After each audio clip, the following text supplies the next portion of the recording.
Hey there.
Hey there, need anything?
Pleasure doing business.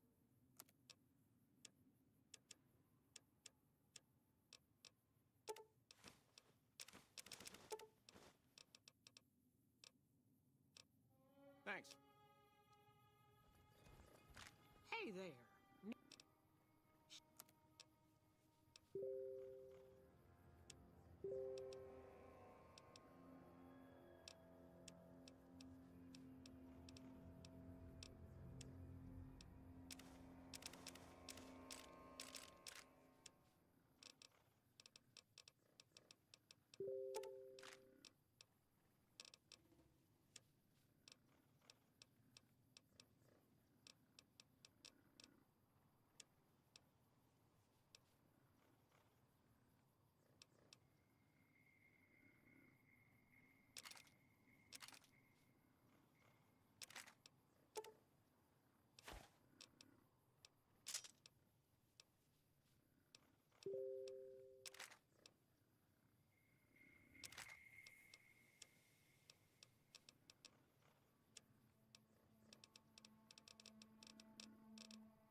Another Hey there, need anything?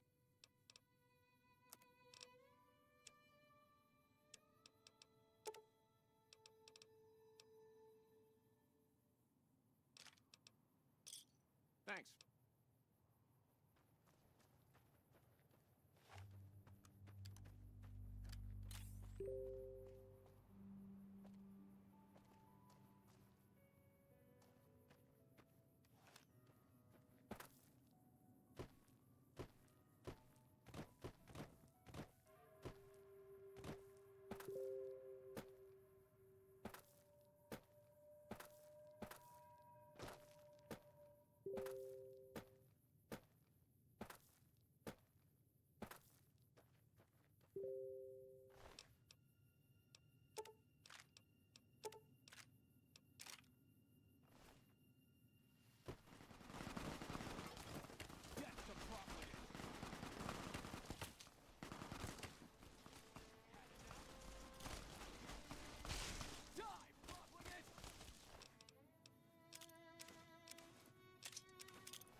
looking to buy some supplies?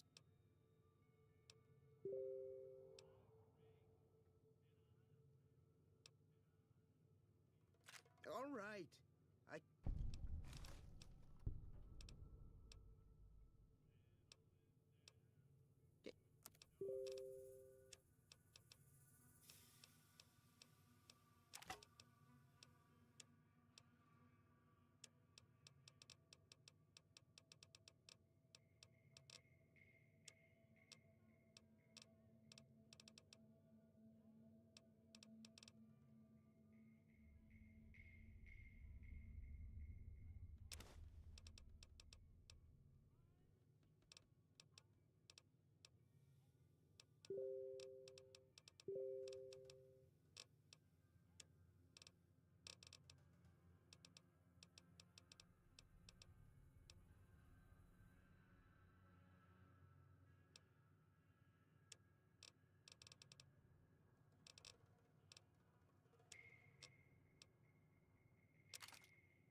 Pleasure doing business with you.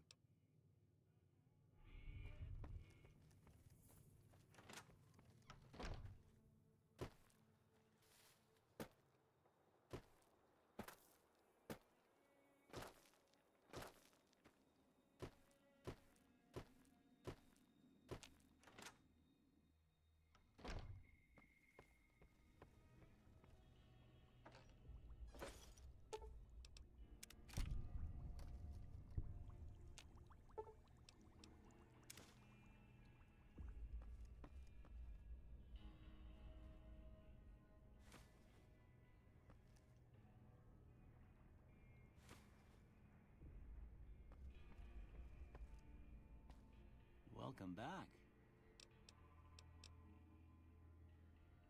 Are you sure? All right, that does.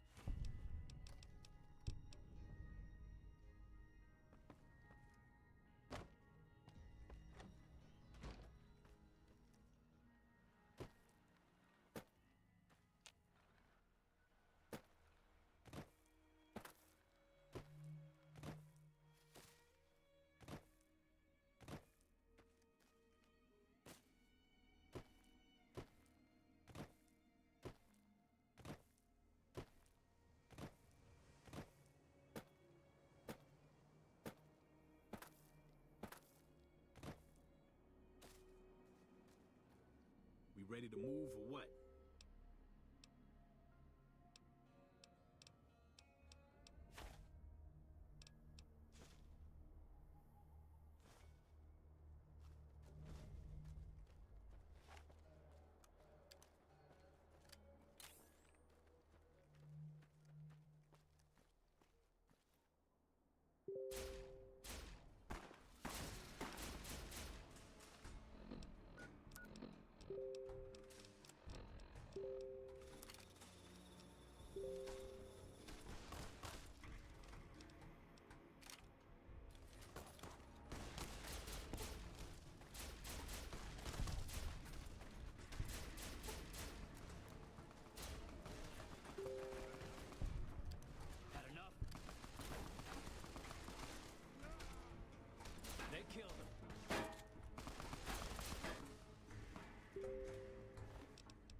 got people to kill.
Hello.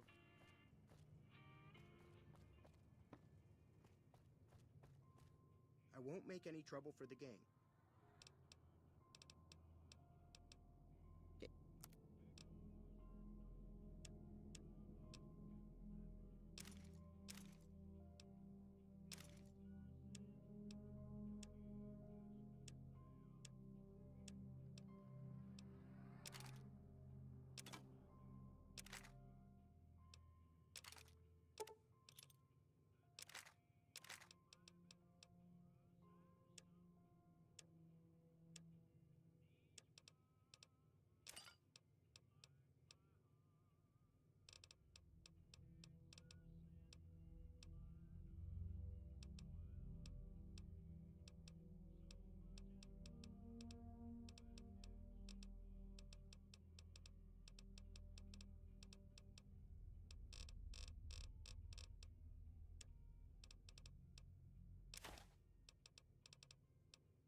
Give me a shout if you need anything else.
What can I do for you?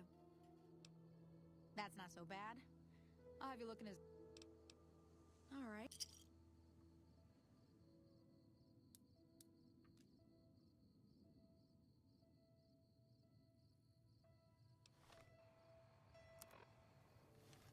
What can I do for you? Yeah, and I...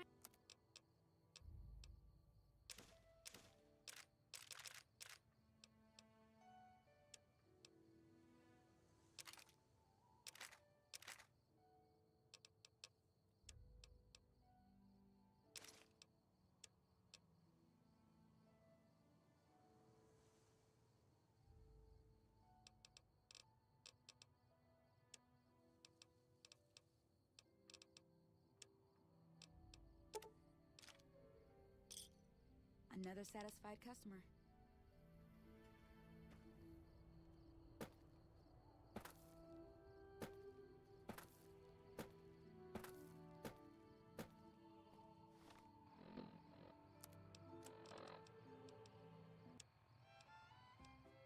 Ladies and gentlemen, you're listening to me, Mr. New Vegas, and you look extraordinarily beautiful right now. We've got some news for you coming right up. Traders from California are being turned away from Mojave Outpost where the NCR is concerned about dangers along Nipton Highway and I-15. Also in the headlines, patrons of the Ultralux are questioning God damn it. whether its pricey restaurant, the Gourmand, is overstating the fullness of its wait list. Those who claim to have dined at the restaurant find the food appealing, but No. many tables remain empty.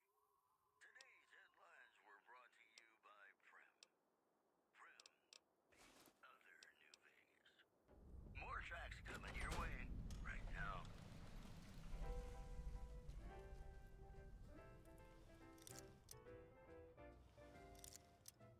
When an irresistible force such as you meets an old immovable object like me,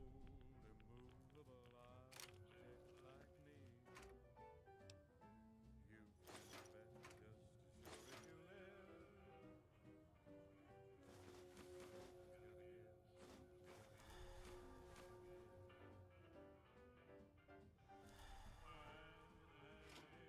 Irrepressible smile such as yours warms an old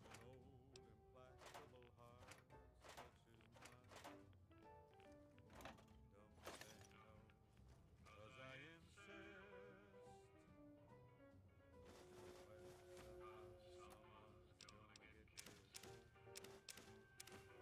So on guard, who knows what the fates have in store from their vast, mysterious sky.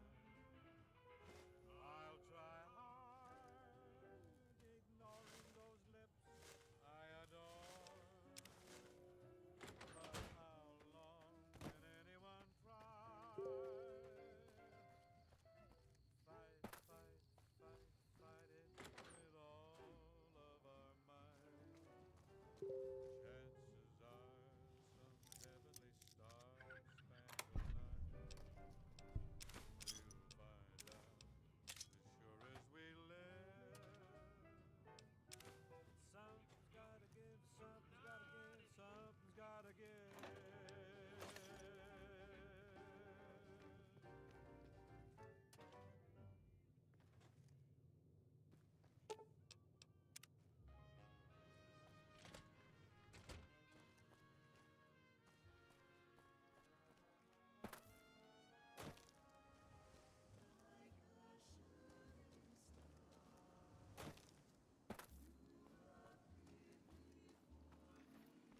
Well, butter my...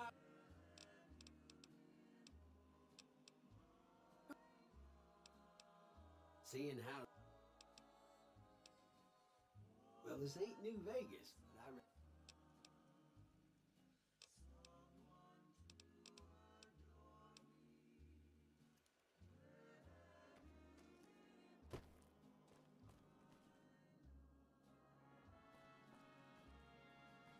Well, moment we met, I had no one to cling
That's it then. I guess I shouldn't be surprised. Here. I don't know. No.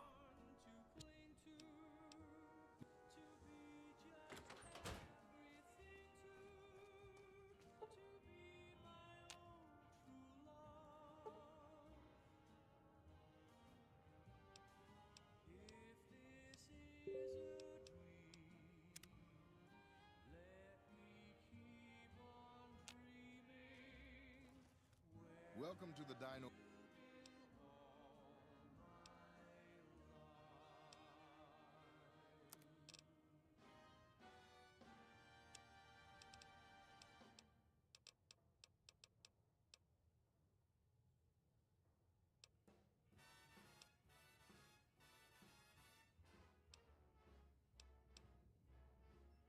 How lucky can one guy be? I kissed her and she kissed me.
up there? Say I love you.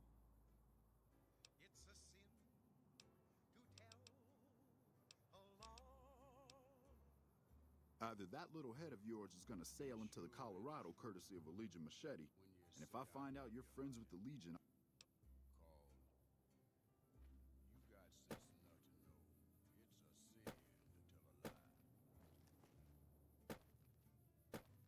Whole lot of folks' heart is done been broke. Just over a whole lot of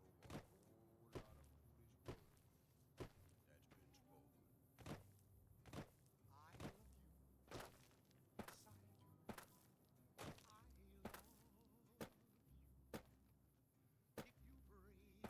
love you. If you break my heart, I'll die.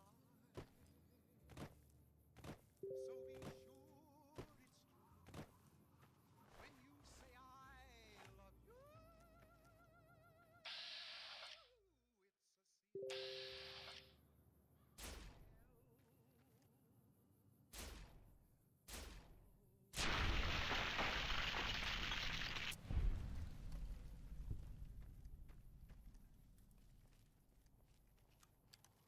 Ladies and gentlemen, welcome to our program. This is Mr. New Vegas, and each and every one of you is wonderful in your own special way. This just in. Scavengers report hulking individuals moving around Hidden Valley after dusk, but have been unable to identify them due to low visibility. Moving on. Caesar's Legion continues to fortify its position in Nelson, where it remains a constant concern for Camp Forlorn Hope and the nearby town of Novak. Those were our top stories. You gonna love this next song, I guarantee it.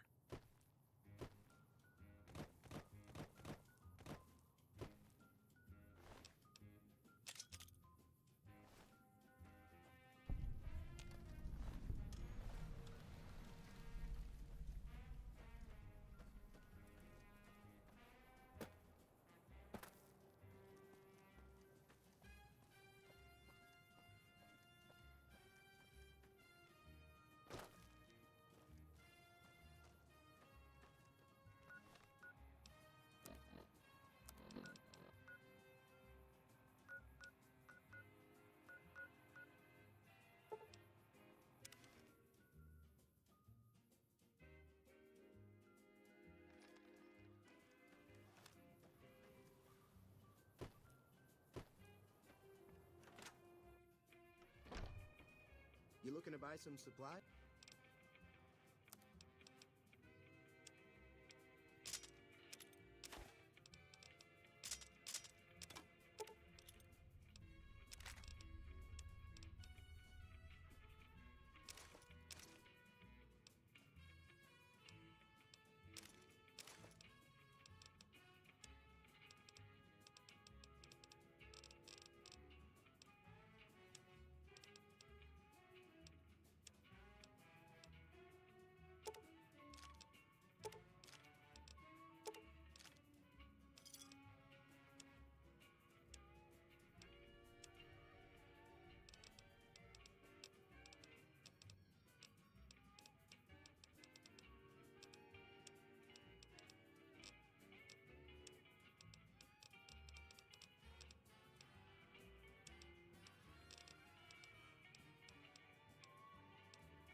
Thanks.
there.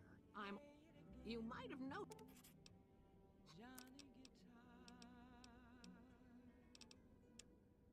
what if you go? What if you stay? I love you. What if you're cruel? You can be kind. I know.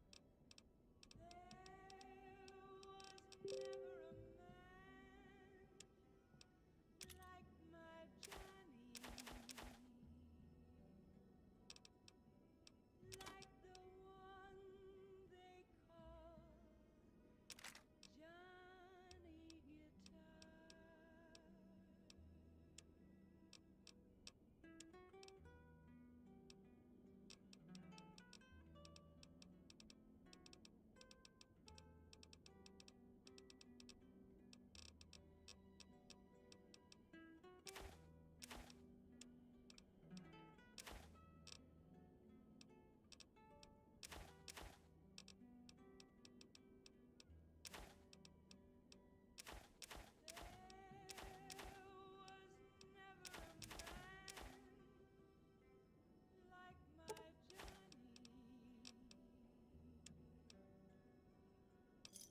like the one they call Johnny Guitar. Enough.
Over 25 years ago, my friend and I used to play Crash Bash together in co-op mode every single weekend for months. Our goal was to get 200% completion. It was a long and difficult journey full of highs and lows, and the only reason we eventually pulled it off was the level of teamwork we'd built up together. If there was a particular minigame I wasn't very good at, my friend picked up the slack and vice versa. I couldn't have done it without him.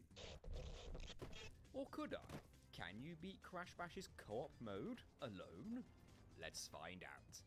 Here are the rules. But first, did you know just how glitchy this game can be? I never realized it as a kid, but this game's code is made out of spaghetti. If I ever took the time to learn coding, this game's code might actually make some sense to me. That's why I'm glad to welcome back today's video sponsor, Boot.dev.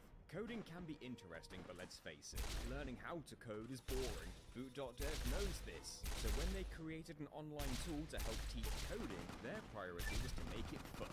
Now the learning process is treated like an RPG. You earn experience points and complete side quests as you go. The price is right too. All their courses are completely free to read and watch the game. A paid membership unlocks the fun RPG features of Progress Pack. It's divided by the different coding languages, which includes Python, Go, JavaScript, and more. Each course is paced perfectly so that even newbies like me can understand everything I'm being tasked with. If I keep this up, maybe I could pursue a career in back-end development, which can earn you a salary of up to $100,000 a year nowadays. I just started learning Go for the first time. It's very satisfying when it clicks, and it doesn't take long for it to start falling into place. Soon I was writing my own lines of code from memory. There's no way I ever would have have retained this information if not for the way boot.dev structure their courses. To get started, please see the link in the description or the pinned comment and use my code NG+ at checkout for 25% off your first payment. That's a saving of £155 a year. Once again, use code NG+ at checkout to save £155 a year and start your coding adventure today. Back to the rules. Rule number 1, we must beat co-op mode with just one character. This means we cannot control our second character at all. Rule number 2, we will be aiming for the maximum completion of 201%. Rule number 3, glitches are fine, just no hacking. And finally, rule number 4, once we hit 201% completion, we win! We will be playing the NTSC version of the game, which matters a lot more than you might think, and it's not just because of the superior frame rate. I'll let you know when it's relevant. There are 5 floors with several minigames on each floor. In each minigame, we can earn a trophy, a gem, a crystal, a gold relic, and a platinum relic. The only input we can make on the second controller is to select a character right at the start. After that, the second controller will be unplugged. There are several differences between the characters and how they play in certain minigames. Usually, speedrunners would opt for the bigger characters like Tony Tiger or Koala Kong, as they have the best advantage in the game overall. But I thought it would be more thematically appropriate if I played as Crash Bandicoot and my player 2 was Neo Cortex. I'm only making the run harder for myself by doing this, so consider this an extra challenge. We name our save file Bashman and get started. We'll start with the trophies as they are the easiest. All we need to do is win a minigame 3 times before our opponents to win its trophy. The first game is Crash Ball, a simple game, just don't let the balls into your own goal. If any character lets 15 balls into their goal, they are eliminated. Cortex would help us out, but his doctor told him not to operate heavy machinery. The AI in the early game is notoriously bad, but it won't stay that way for long. As for strategy, we can use a kick to knock the balls away from us. It's on a cooldown, but it's quite generous. As with all the ball games, if a character is eliminated, their side becomes a line of electricity. The balls will now bounce off of this as if it were a wall, which can make things awkward when the 2 remaining characters aren't opposite each other. We can even use Cortex to our advantage sometimes by hitting the balls into him to bounce them to the enemy. The teamwork on display is crazy here. To add context to the challenge, in the single-player campaign, it's all 4 characters for themselves. In the co-op campaign, the game is the same except every minigame is 2v2 instead. Essentially, this challenge will make it a 1v2 throughout the entire game, with us being the 1, of course. Also, I know I said glitches are fine, but I will try to get as far as possible before I resort to using glitches. Since we don't necessarily need Cortex to survive to win this, we earn the trophy quite easily. Polar Panic is similar in that we don't need Cortex to survive in order for us to win. We just need to knock the enemies over the edge. In fact, Bandicoot characters have the advantage in Polar minigames as they can use the charge attack more often. At one point, Dingo Dive decided to touch the laser, which is a risk-reward type deal. You either get a power up or a power down. Dingo got a wait, and if he can't pass it on to someone else in time by touching them, he gets crushed. Another easy trophy. Pogo Painter is when things start to get challenging. The main reason being is that this game is all about scoring points in the time limit. Since we're in co-op mode, it takes the combined scores of both teams to decide the winner. This means that our solo score needs to be higher than both Dingo Dial and Koala Kong's combined score. That sounds daunting, but since I have played this game a lot, I knew the strategy to use. If you land on a tile, you turn that tile into your own colour. If you then collect a purple box, all of your colours disappear and you gain a point for each one. This means that it's vital that we overwrite our opponent's colours whenever we can. The best strategy by far, though, is to collect the Speed Boots power-up. It only lasts for a few seconds, but it's worth it. If we can use the Speed Boots to quickly grab a box before our opponents can, or even another set of Speed Boots, we can rack up the score fairly quickly. Collecting another power-up like a missile will remove our current power-up, so we avoid the missiles to keep our speed. And the trophy is soon ours. Jungle Bash is up next, and this minigame is just an all-out brawl. The idea is to throw crates at your opponents to deplete their health bars. Both opponents need to be eliminated to win. Cortex has a vital role in these bash minigames, and that is to distract the enemy with his large head. While they're focused on him, we can get in some damage of our own.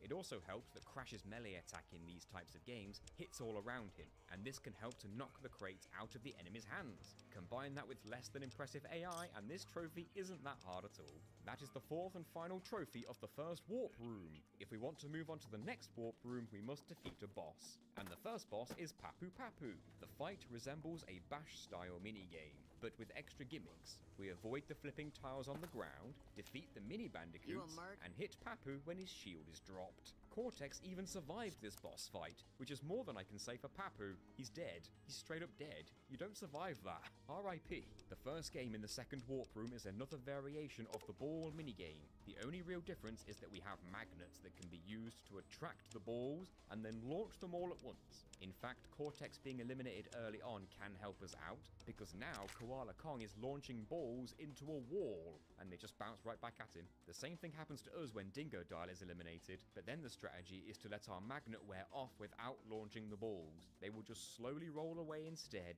This trophy soon came without too much difficulty. Tilt Panic is next, and this time it's impossible to keep Cortex alive. The ground tilts depending on weight distribution, so Cortex will almost always just slide right over the edge. Even if we head to the opposite corner to try and keep him alive, he doesn't last long. He would have saved himself, but his polar bear's feeling a bit under the weather. Thankfully, this is just as easy as the first Panic level, so that's another trophy. Thanks. In Pogo-A-Go-Go, things are a bit different to the first Pogo level. There are no purple boxes to score points. Instead, we must make complete squares or rectangles. In fact, the shape doesn't really matter. As soon as we create a complete loop of yellow tiles, all yellow tiles are converted to points, as well as the tiles within the loop. This does mean that bigger loops earn more points, but we can also make a small loop if we just want to quickly cash in on all the yellow tiles we currently have. The AI in this game is a bit better than last time, but there is a fatal flaw in it, and we were lucky enough to see it for ourselves. If the AI find themselves bouncing on their own colours, they pick a direction and move that way until they are off their own colour. If both AI are on their own colours at the same time,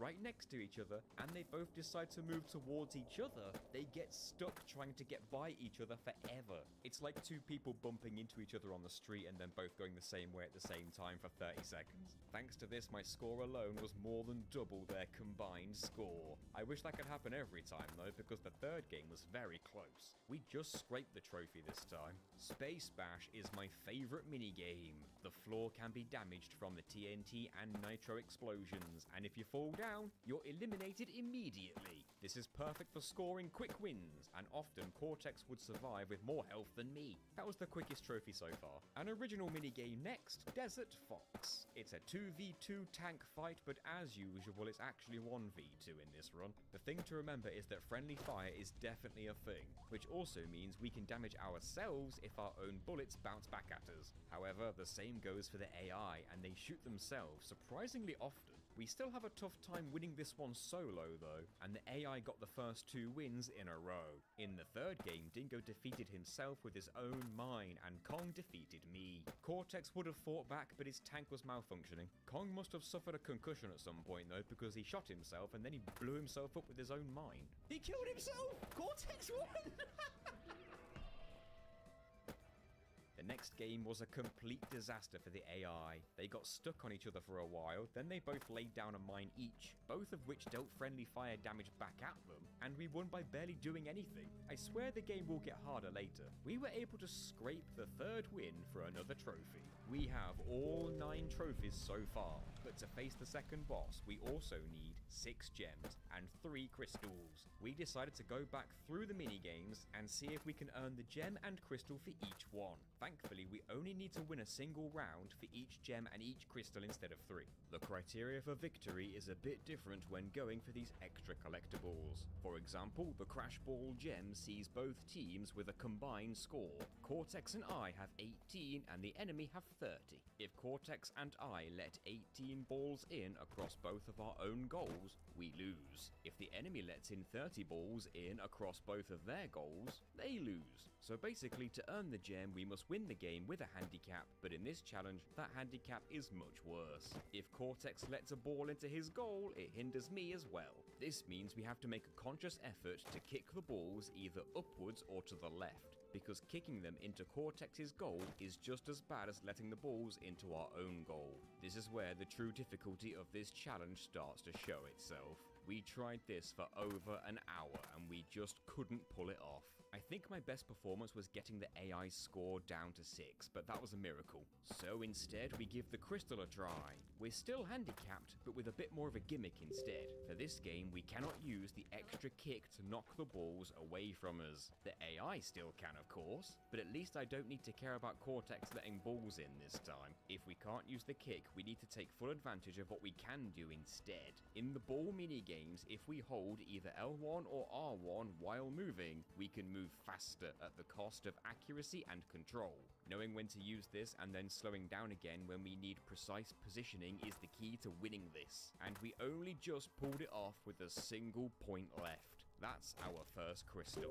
The gems on the polar levels all require us to win in a stricter time limit. We have just 45 seconds to eliminate both opponents by ourselves. It's quite challenging, but if we can make sure one of the AI gets crushed by a weight while we focus on pushing the other AI off the edge, it's more than doable. The crystal here plays like a normal round, except the flying machine is constantly trying to electrocute either Cortex or myself. The handicap here is that the enemy is immune to being zapped. But by sheer luck, the electricity actually helped me win this one. As I got zapped, it shoved me directly into Kong, which eliminated him. Pogo Painter's gem is very unfair. The idea is that both teams are racing to reduce their combined score to 0. The enemy only need 120 points between the two of them to win, and I need to score 180 points on my own. So I need 180 points before the AI can score 120 points combined. Also, if the timer runs out before there is a winner, it counts as a loss to the player, no matter what the scores were. Even if we could take our opponents out of the equation, scoring 180 points by myself in 1 minute and 20 seconds is challenging enough. We need to maintain the speed boots as much as possible and overwrite their colours as often as we can. The AI made a couple of odd pathing decisions now and then, and right at the end, we needed 17 points to win, and that is exactly how many we got with just 2 seconds left to go. Pogo Painter's crystal goes back to a fair scoring system, but now there are poisonous mushrooms sprouting randomly out of the ground. If either Cortex or myself touches one, it's an instant loss. Thankfully, a mushroom cannot spawn directly underneath a character if they stay on the same spot, so Cortex is safe. So as long as we concentrate on our own performance, we should be able to pull this off. But that's when I found out that if the timer runs out at the same time I touch a box, we don't get the points for that box. So I lost my first attempt by a single point. I then proceeded to lose this minigame for the next half an hour or so. If it weren't for the fact that I got so close the first time, I might not have stuck this one out. We had to use everything possible to our advantage, using the speed boots to grab more speed boots, taking their colours, and then shooting the enemies with missiles, not only to stun them, but to remove their power-ups as well. The mushrooms don't harm the enemy, but they still act as walls to them, and that can help us sometimes. Eventually, we did pull this off for the crystal. The gems in the bash minigames all require us to win in a strict time limit, just like the polar minigames. Only 30 seconds to beat 2 opponents, and unlike Space Bash, there are no instant kill methods. TNT crates deal more damage than regular crates, so we use one to take out Kong, but time was running out. We just managed to hit Dingo with another TNT, but it wasn't enough. But luckily, Dingo grabbed a TNT crate, so we quickly spin attacked him to make it explode, which killed both of us with only 1 second remaining. Since Cortex was still alive, we won the gem. All part of Cortex's plan. The Crystal Challenge has nitro crates raining down on both Cortex and I. They aim for both of us in turn, and it wasn't long before Cortex was eliminated. As soon as he is, all the nitros come for us now. This is another difficult one, but it's also another level where we can turn the gimmick against the AI. At one point, I managed to lure both Dingo and Kong over to me, and then a nitro came down and hit them both. The AI is prone to friendly fire if their ally is between me and them. Using all of that to our advantage, we managed to get the crystal with only minor trouble. The Beach Ball gem has exactly the same handicap as Crash Ball, which makes this just as horribly difficult as that one was. The biggest issue with the gem challenge in the ball games is that player 1 is punished if player 2 fumbles. Despite so many attempts, we could not pull this one off. The Crystal Challenge sees the opponents take it in turns to have a shield across their goal for a few seconds at a time. This makes things awkward, but at least we don't have to rely on Cortex staying alive. This was a well-earned crystal as we only had 1 point left by the end. For the Tilt Panic gem, we need to win in just 25 seconds. I actually lost this minigame in just 4 seconds at one point, so that was embarrassing. The solution to winning this gem is simple. Touch the laser as soon as you can and hope it's a lightning power-up. If you can hold on to it for a few seconds without anyone else touching you, the two opponents get zapped. And since the level tilts anyway, they slide right over the edge when they're stunned. The Crystal Challenge just sees the arena tilt around wildly, but other than that, it plays the same as it normally would do. I'm not even sure how this is a handicap since the violent tilting seems to affect all players. We won this one first time. Remember how unfair the Pogo Painter gem was? Well, the Pogo A Go-Go gem is even worse. We need to score 300 points by ourselves before both opponents can score 180 points combined. Since we score points in this minigame by making looping patterns of our own color, it is possible to rack up the points quite fast. The issue is the enemy can do the same thing, and this meant we lost this minigame a lot. Something I didn't mention during the trophy for this minigame was the colored walls. Each corner is one of the 4 colors. These walls act as the player's own colored tiles. So if we make an incomplete loop of yellow tiles, as long as the yellow wall is there to complete the loop, we still get the points. The colors on the wall rotate around the arena now and then, so our corner will change several times with each attempt, which means we need to keep following it. The reason for this is that we can use the wall to rack up the points faster than any other method, and that is just by staying in our corner, making mini squares over and over for 4 points a time. It's not a lot, but it's fast, and if you can grab a pair of speed boots first, it's rapid. The small squares in the corner don't work on the top left since Cortex is in the way, but the other corners work fine. Unfortunately, the enemy seems to have caught wise to our strat, and they take every opportunity they can to shoot me with missiles and electricity, which removes my speed up. This was simply too difficult.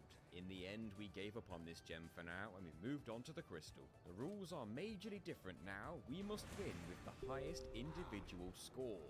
So whatever is the most amount of points we score in a single instance, that becomes our new total score. The points don't add up this time. Thankfully, the same goes for our opponents too, or this would have been straight up impossible. However, their end scores are still combined. We tried filling the board with as much yellow as possible while avoiding loops until as late as possible, but this would often fail as the AI would take our colors off us. In the end, it all came down to dumb luck. I was trying to make the biggest loop possible. Starting in the top right corner, we got an arrow pointing down. This gave us a vertical line of yellow tiles. We then made our way counterclockwise to the bottom left. And then another arrow spawned in the perfect spot, facing to the right.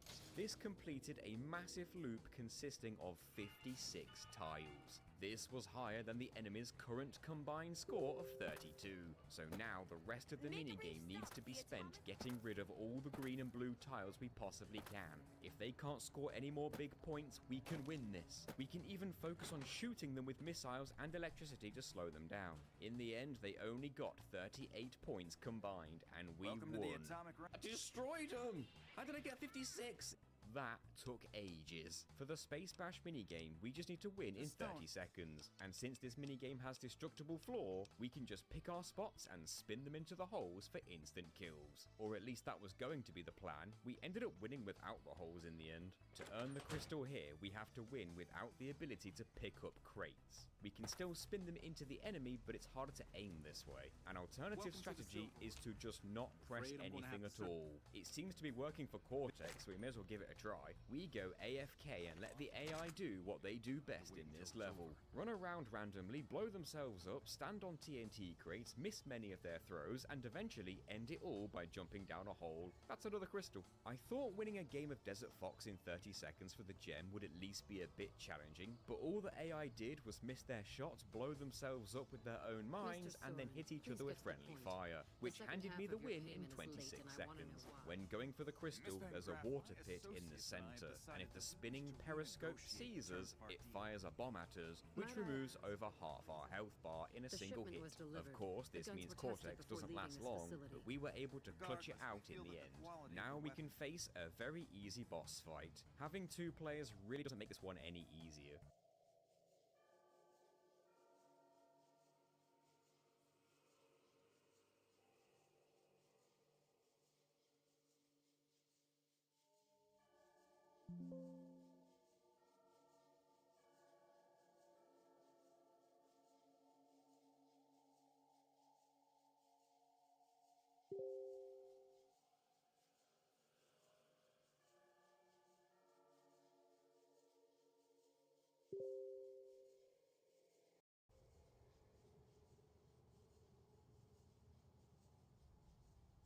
expectation and hope to adjust the price accordingly. Ah, I think I understand what the issue here is. Excuse me for a moment, would you? Never break faith with the Van Graffs, Mr. Sor. I expect you'll have the rest of our payment ready tomorrow morning. Okay, everyone. Show's over. Back to work.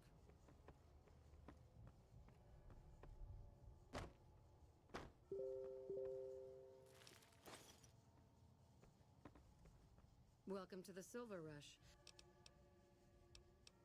It just so happens.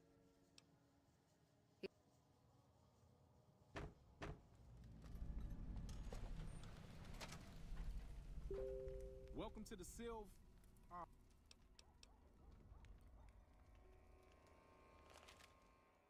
Good. Look around and get a feel for where customers and risks can enter and exit the area while I get your gear ready.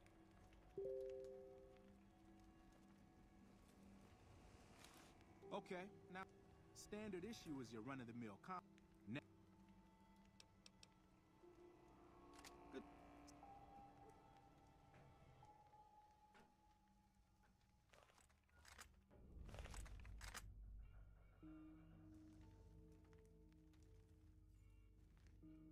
Settle in.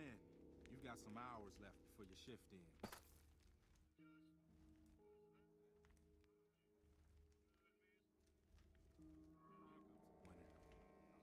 Handle this one.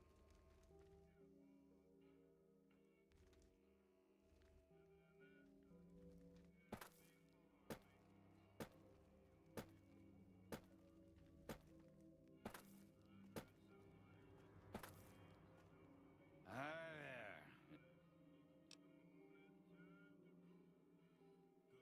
Stick to the rules.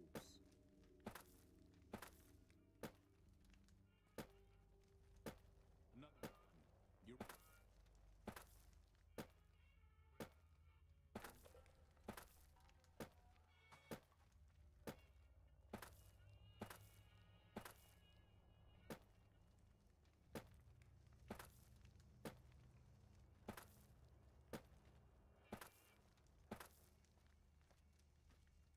Hi.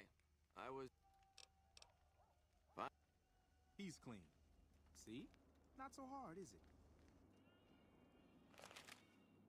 Heads up. Looks like we got another customer.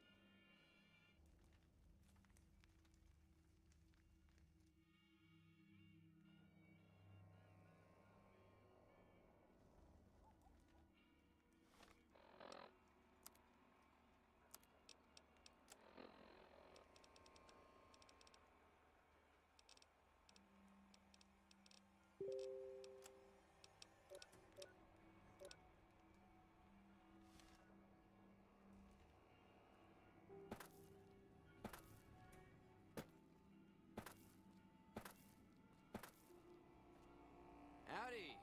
I just done... Now, hold on here. I'm not... If that's the case... Wow. You're a real people person, aren't you?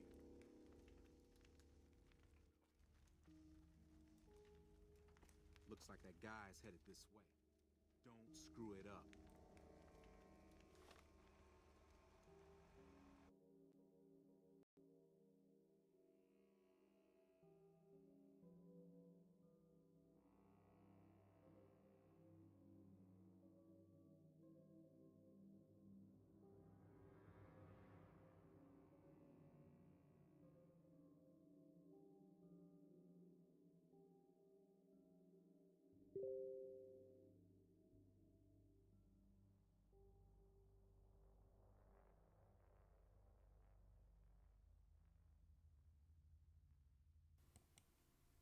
Hello? Did I fix it?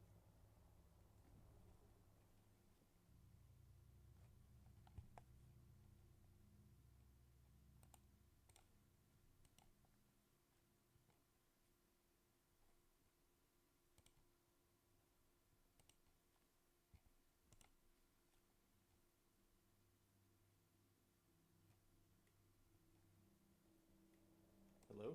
Testing, testing. 1, 2, 3.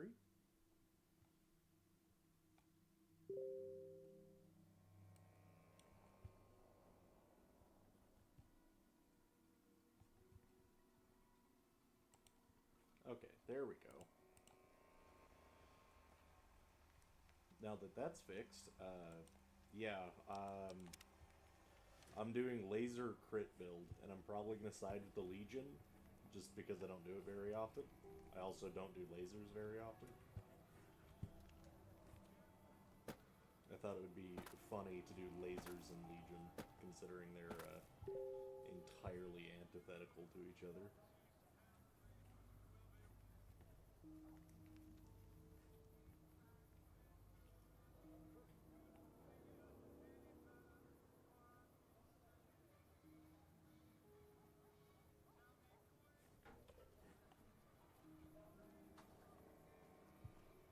Hey, looking for some...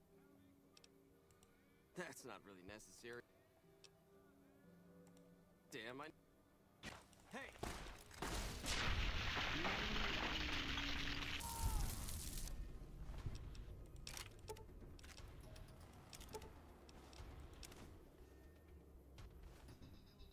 Actually, I'll take that. I want that barter right now. Don't talk to me. Don't talk crap. This I do not need today. Keep your head straight, rookie. Things are about to be interesting.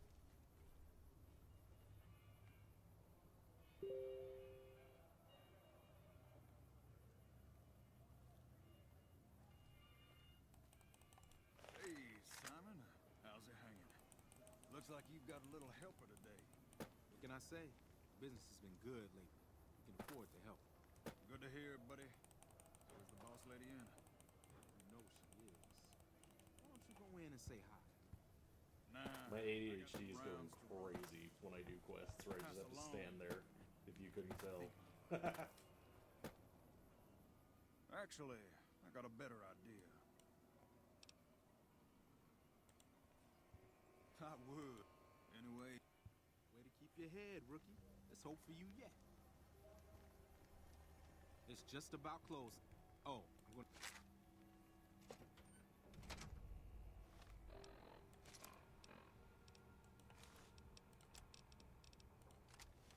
My stats are garbage right now, so I'll take that plus barter. As long as I'm buying shit anyways. Simon's been telling me how you had a little bit of a hard time following Unfortunately, I found someone else with a little more However, another task is... There's a deal that we've been working... I need... Go. Welcome back. Alright, let's see. What do we got here? Laser rifle. Laser RCW.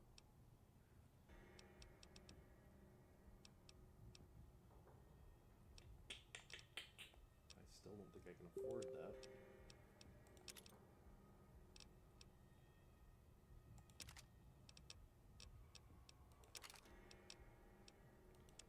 Maybe?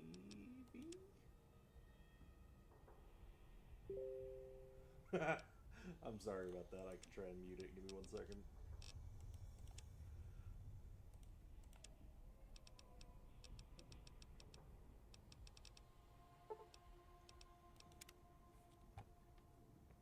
Alright, we're doing a good old-fashioned. Hang on. I'll mute Telegram real quick.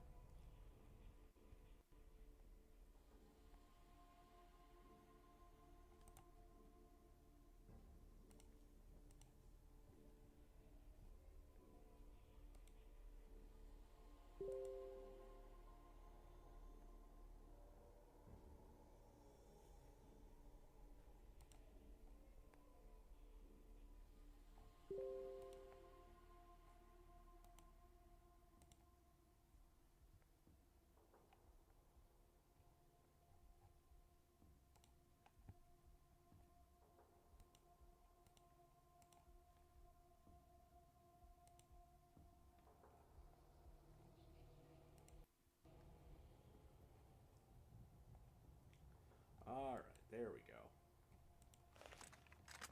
Anyways, we're gonna do a classic maneuver. Learn this one back in the good old days.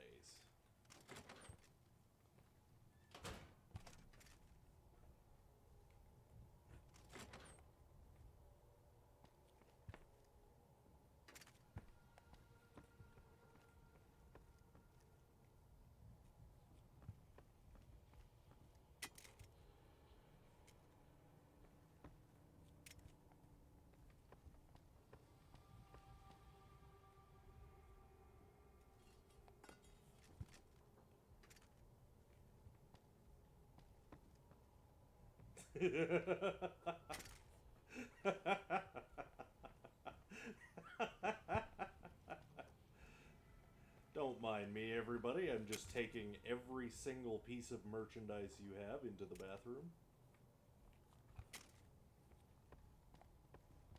Absolutely nothing suspicious about this, I promise.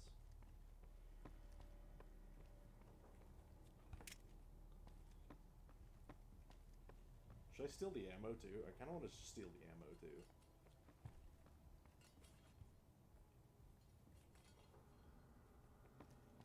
Or is that excessive? I mean, that is excessive, but I mean, as long as I'm doing it anyways. I can also turn on my flashlight too. If the lighting's a problem. Although I'm pretty sure you're making a joke.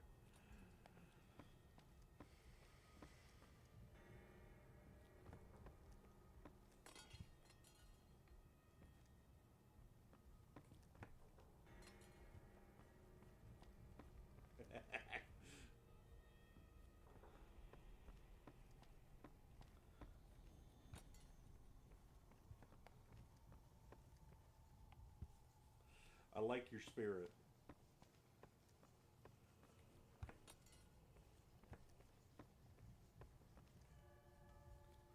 Although, considering I'm on survival, all of this ammo has weight. I'm gonna be a billion pounds at the end of this.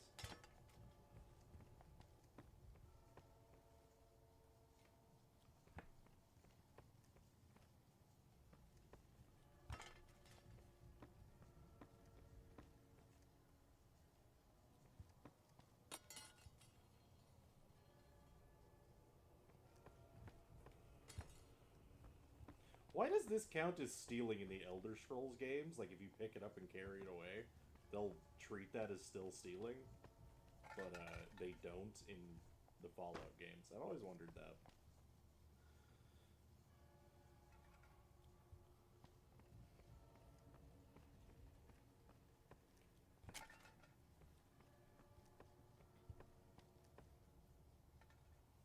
God, that's a lot of energy cells. Which, I mean, strictly speaking, I need them. I've only got like 100, but it's a lot of trips I gotta make. Yes, security guard, it is integral that I bring the ammunition into the bathroom, too.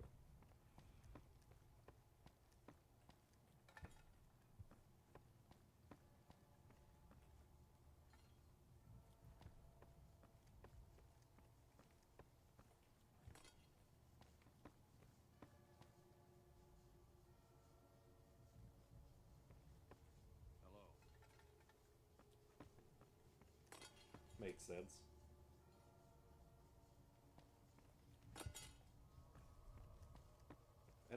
Was it illegal in Skyrim? I don't remember. Because I know it was in Oblivion. I know the strat in Elder Scrolls is just put a bucket on their head because it takes a whole lot less effort.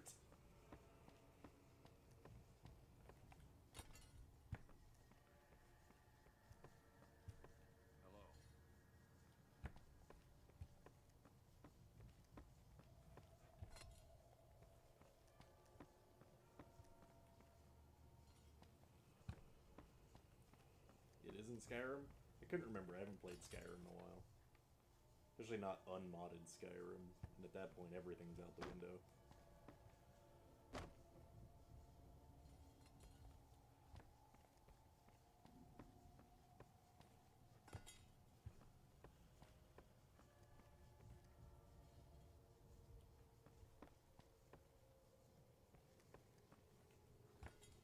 Such trusting individuals that work here. Excellent customer service.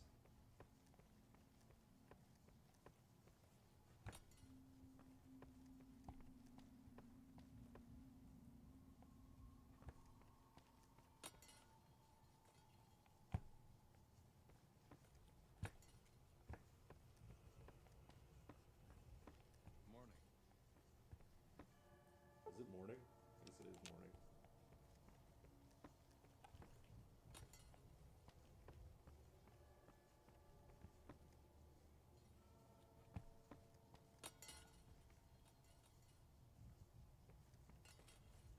Where'd that go? Oh, I still got it.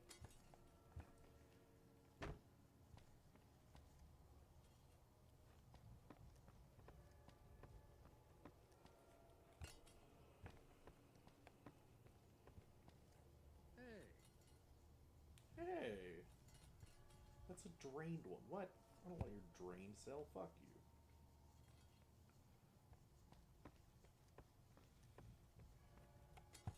Actually, no, I'll take it anyways. Fuck you. I'll take it because I can.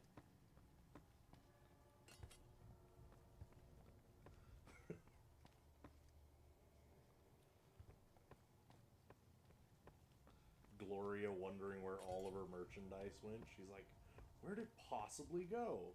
We're watching you closely. Evidently you're not, buddy.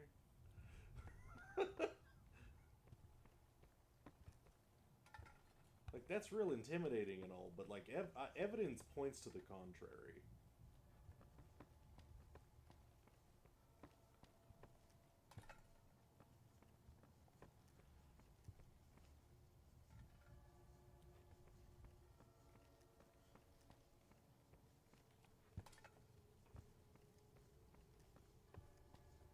You got a problem?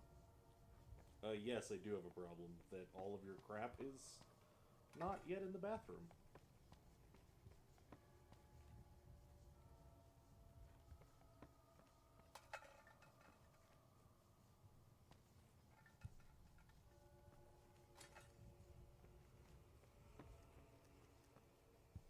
We're just gonna... This is a big one.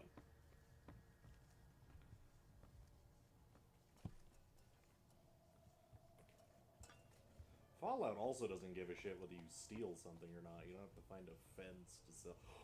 That's the thing I was gonna spend like 7,000 caps on? Fuck, it's right on the table. Fuck yeah. Holy shit. Well, the one I was gonna buy is in better condition, but still.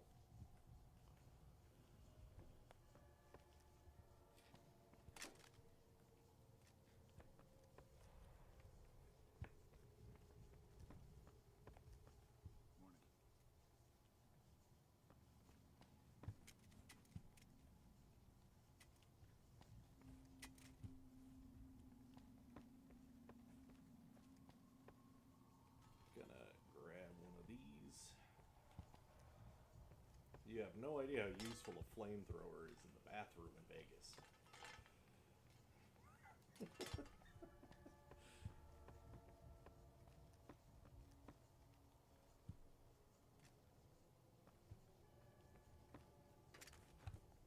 It might be faster to do this. Where'd that go? Where'd that go? Oh, there it is.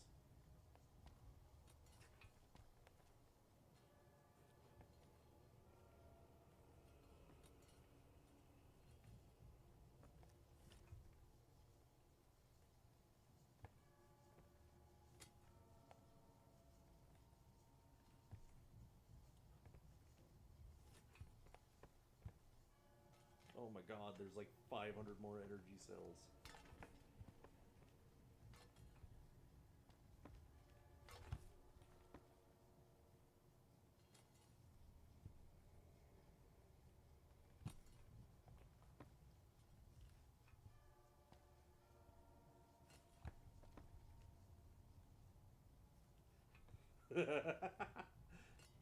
The design is very human.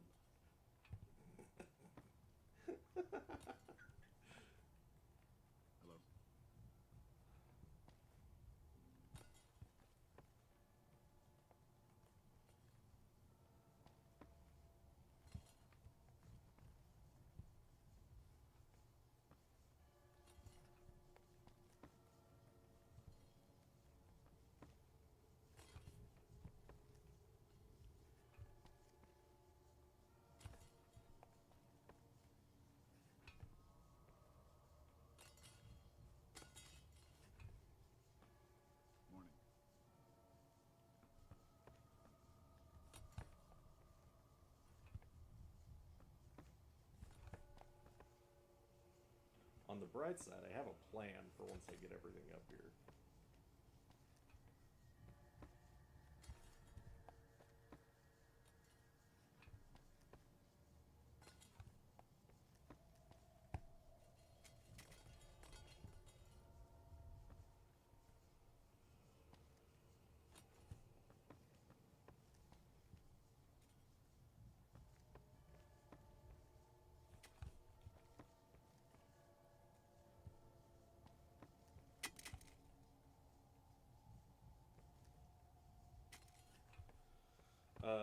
I was gonna kick it and throw it, but yeah.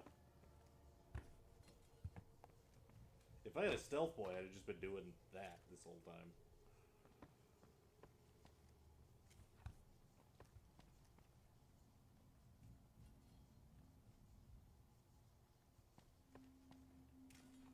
Oh god. Don't even say that. Don't manifest that curse on me.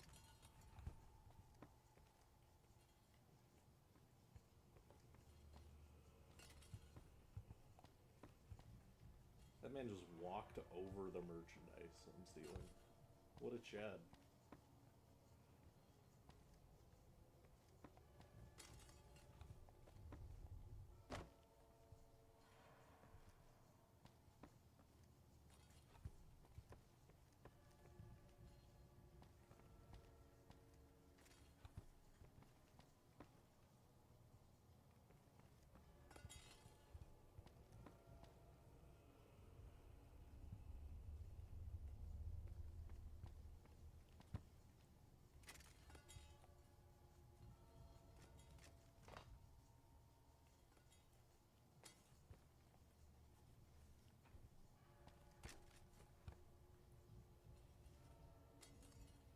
That has so much less momentum than I hoped it would.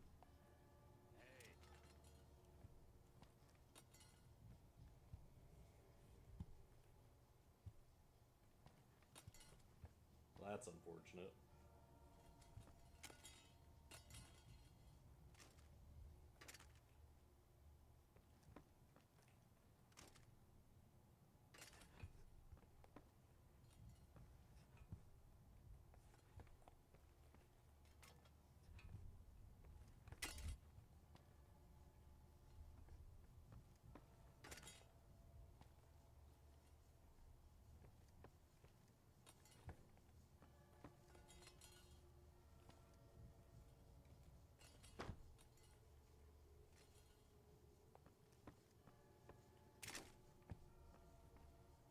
I'm actually really excited to immediately sell all of this right back to them. Not only did I steal their shit, I stole their money.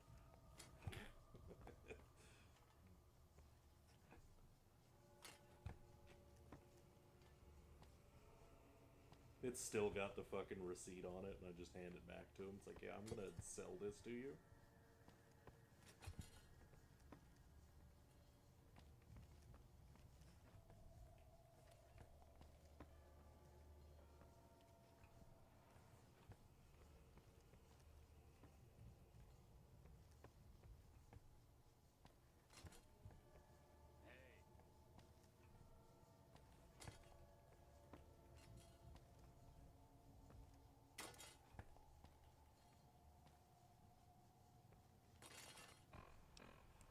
Also, now that I'm not watching Crash Bandicoot videos,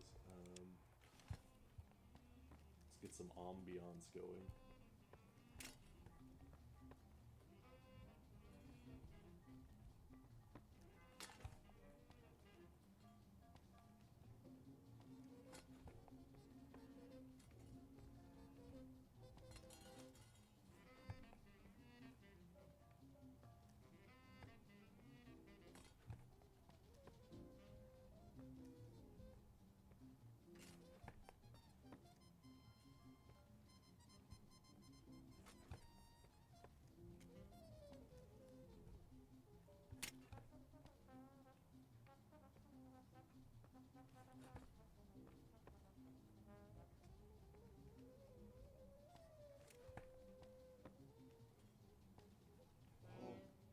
Victory is in sight.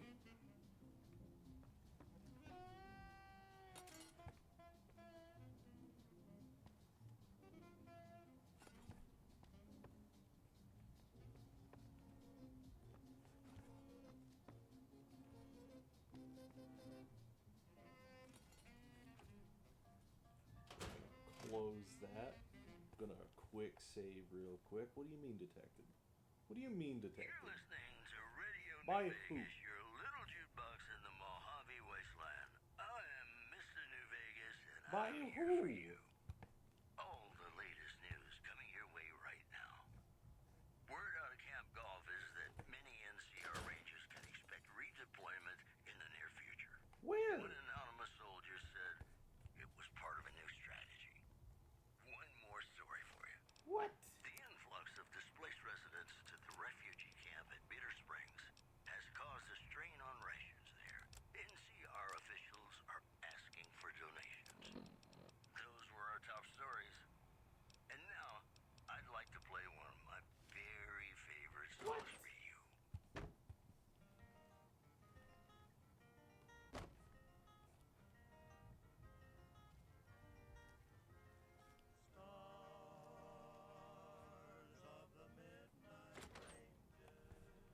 Well, I guess we're moving shit a little bit further.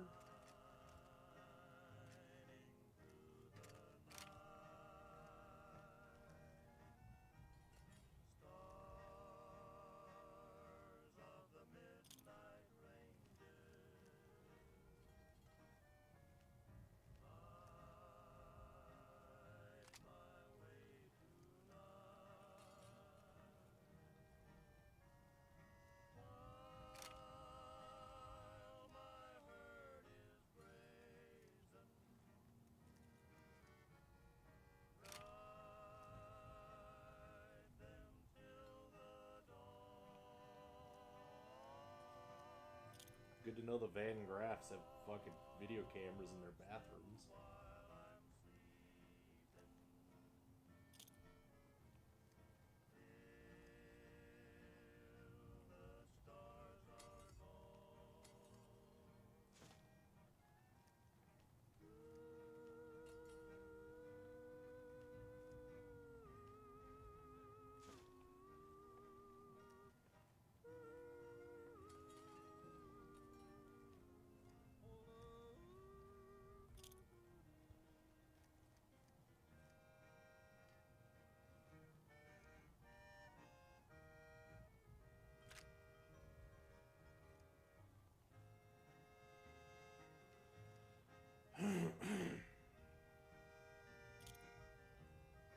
Gonna pop another quick save right there, just in case.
Oh, there we go.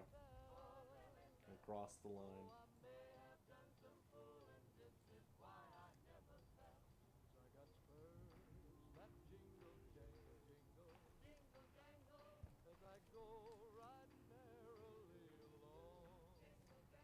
This just suddenly started to take 20 times longer.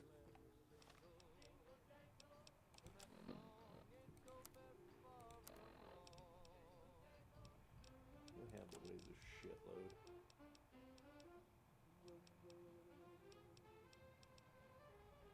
Oh, 15-pound rifle? What the fuck?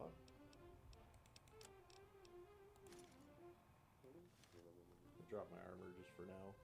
Give me a little more move speed.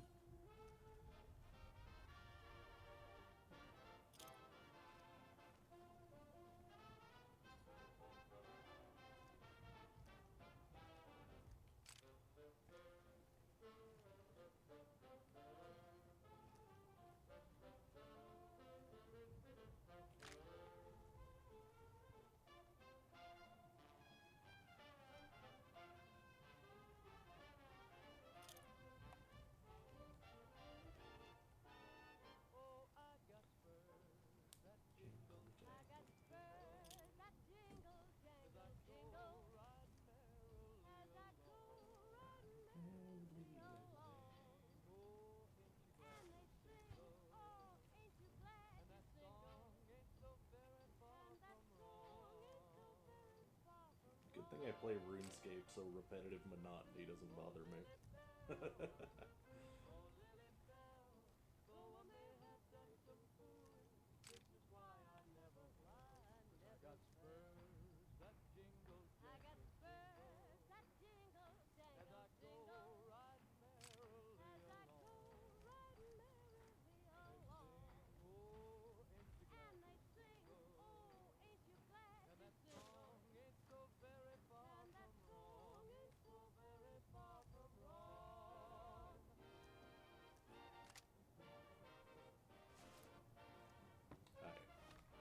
I'm going to sell some crap.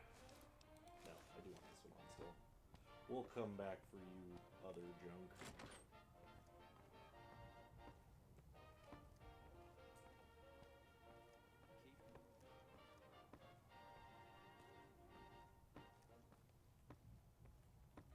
Welcome back.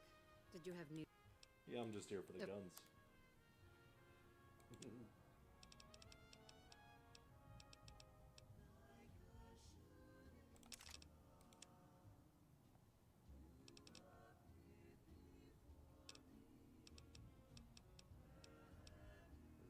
Laser rifle scope.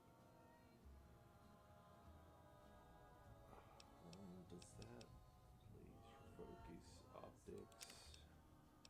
HD caps. Let's see if I can get even close to that now.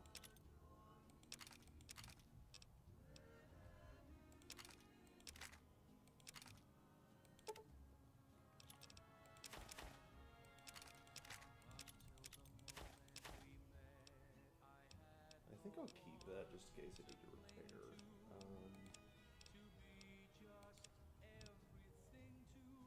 Not even close.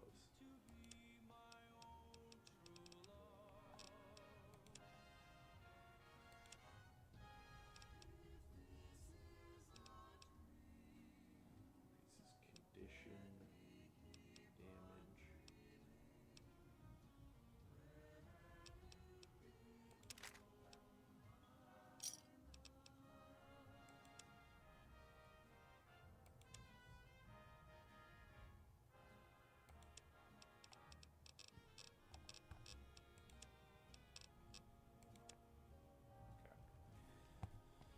Ooh, I missed one.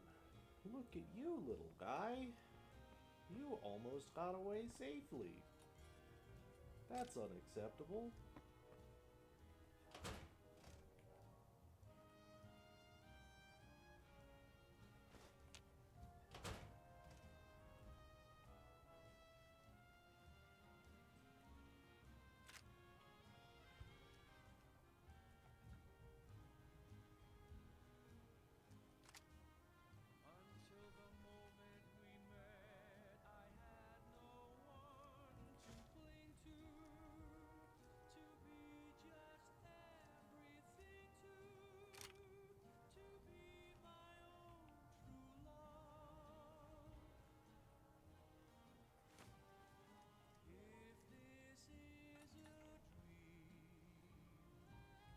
It is moderately concerning that I'm like, what, level, I'm level 5, and I now have, like, an upgraded tri-beam laser rifle. Well, I guess I don't have it yet. It's still in the floor right there, but you know what I mean.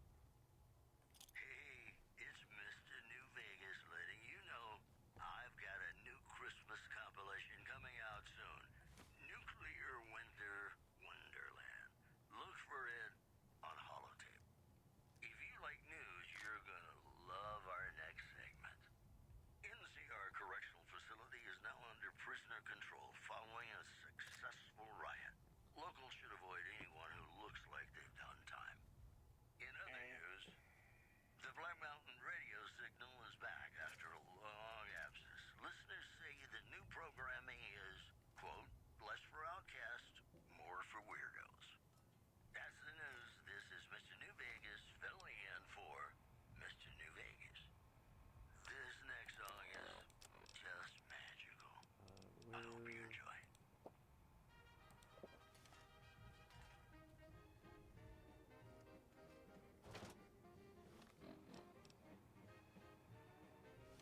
again.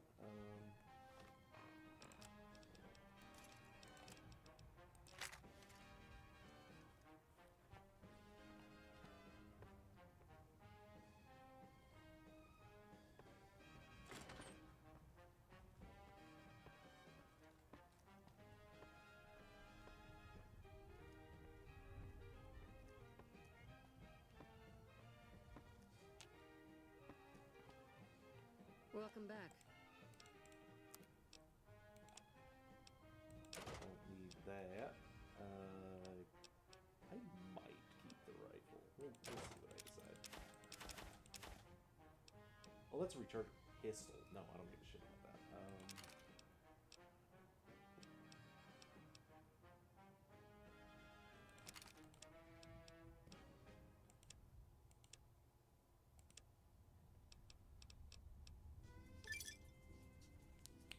Nice.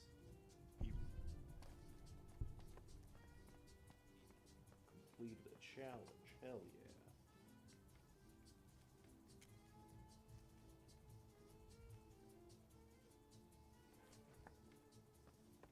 Nice.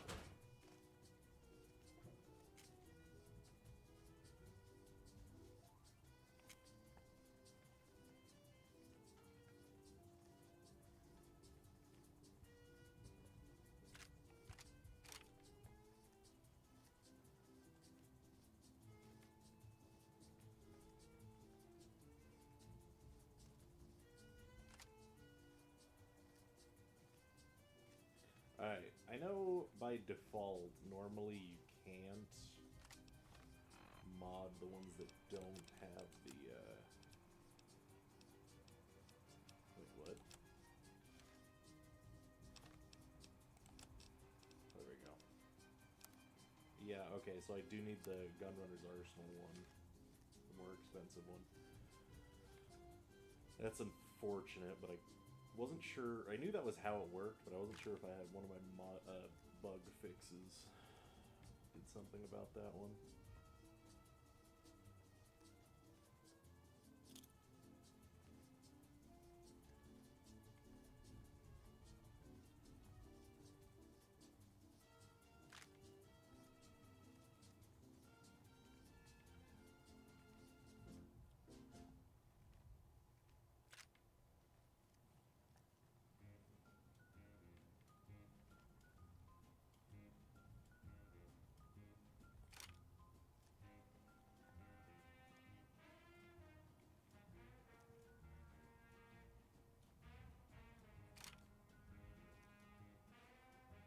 Damn it.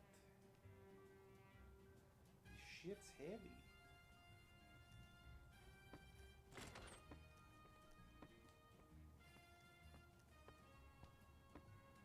You got a problem?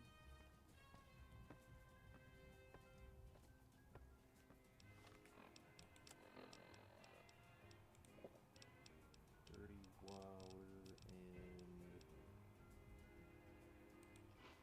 some mac and cheese. Welcome back.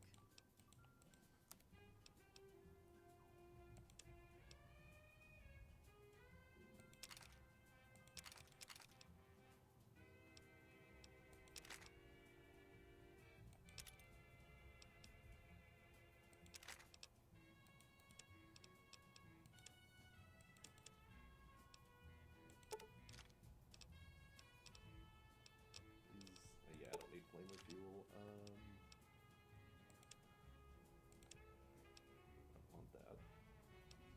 I think I want that. I definitely want the recharger rifle.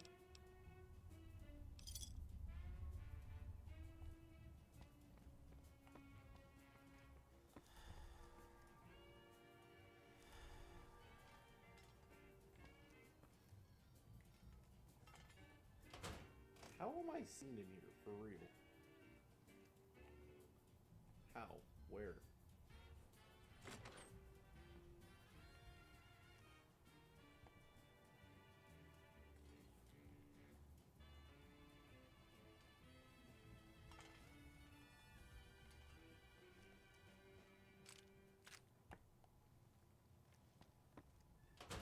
Ladies and gentlemen, you're listening to me, Mr. New Vegas, and you look extraordinarily beautiful. gonna do More another quick news save. for you. NCR officials at Camp McCarran were relieved when technical difficulties with its monorail line to the New Vegas Strip proved easy to fix. One anonymous official told us a serious mechanical failure would have been a disaster because of the age of the train and the scarcity of the replacement parts. One more story for you. Patrons of the Ultralux are questioning whether its pricey restaurant, the Gourmand, is overstating the fullness of its wait list. Those who claim to have dined at the restaurant find the food appealing, but say many tables remain empty. That's the news. This is Mr. New Vegas filling in for Mr. New Vegas. Here's Bing Crosby reminding us of those times when you absolutely have to kiss the person you love. Something's gotta give. Up next.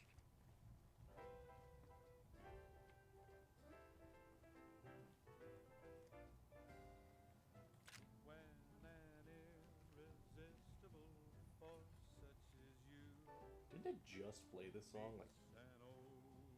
like just a little bit ago? like me, you can bet just as sure as you live. Something's gotta give, something's gotta give, something's gotta give.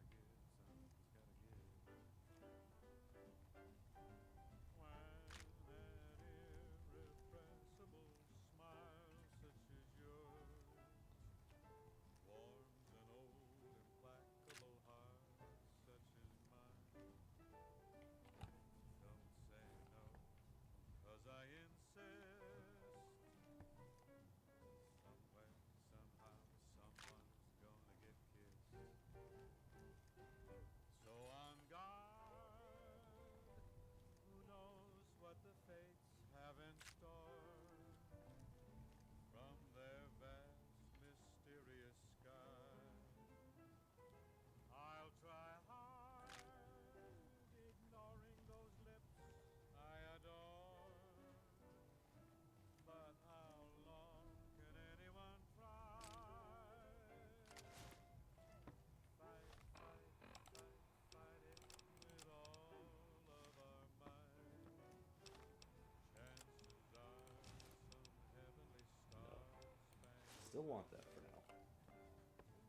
we'll find out as sure as we live. Something's gotta give, something's gotta give, something's gotta give. Welcome back. Howdy, folks. It's Mr. New Vegas, and I have a good feeling about all of you listening. If you like news, you're gonna love our next segment. A package courier found shot in the head near Good Springs has reportedly regained consciousness and made a full recovery. Now that's a delivery service you can count on. In other news, rumors persist about a super mutant refuge That is nestled high in a 52 ski pounds. lodge Holy to shit. the northwest. If you should find it, do not, repeat, do not belittle a super mutant for taking the bunny slope. This program was brought to you by Gamora. Gamora, it'll be our secret. Got some songs coming up for you right now. At least one is probably about love. Actually, do I give a shit about the recharger rifle now that I've got like an actual laser rifle? I don't think I do.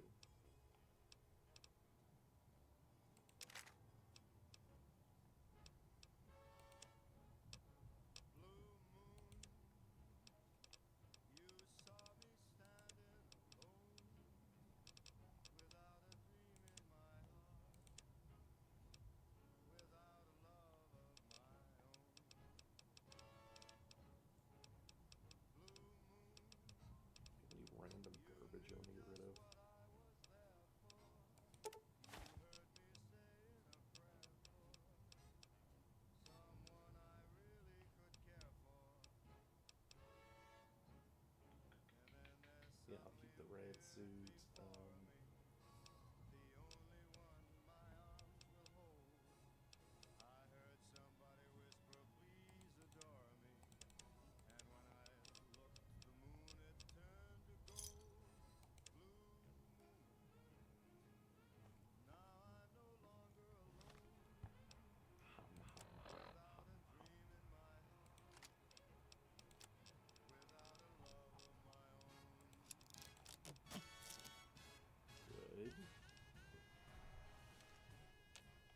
Welcome back. Let's see. You've got ammo. Laser.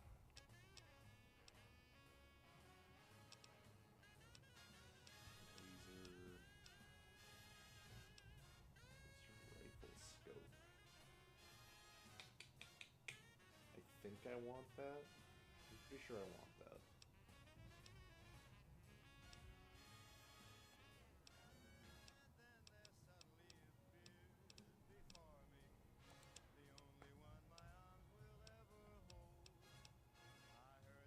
I'm gonna hold off on it though.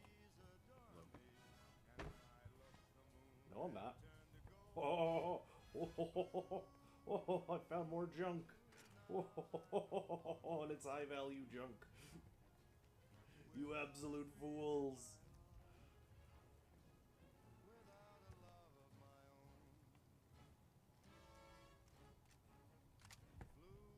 Shit.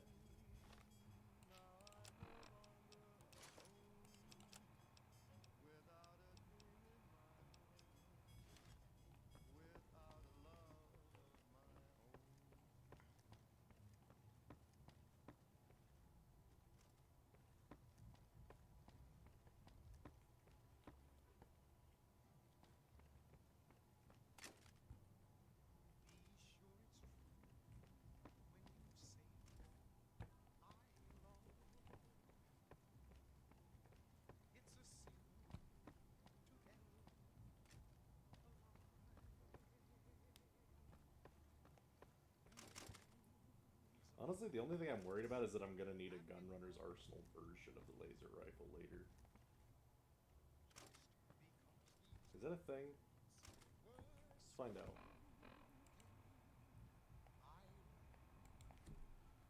Gunrunner's Arsenal.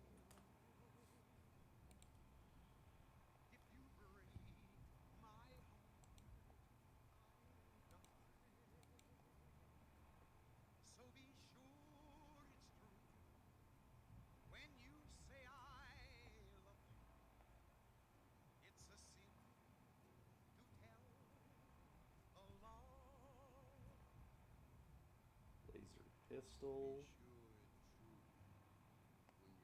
I don't think there is one.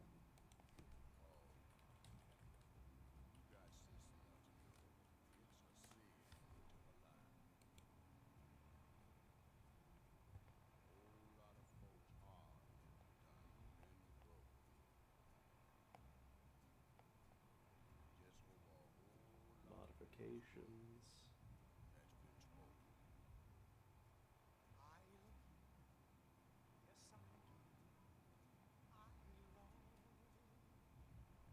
There is not one. Okay.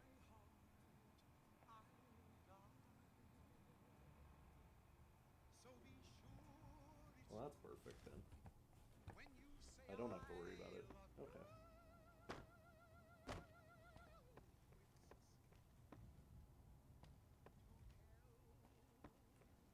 Evening.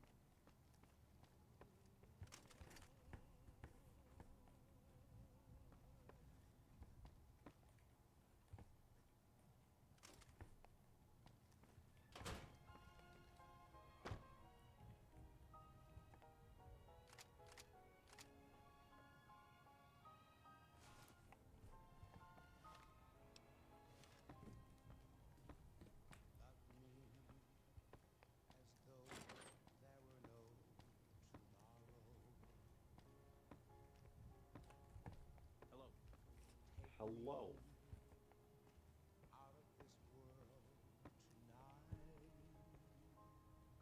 Welcome back. Did Take me, make me forget my sorrow.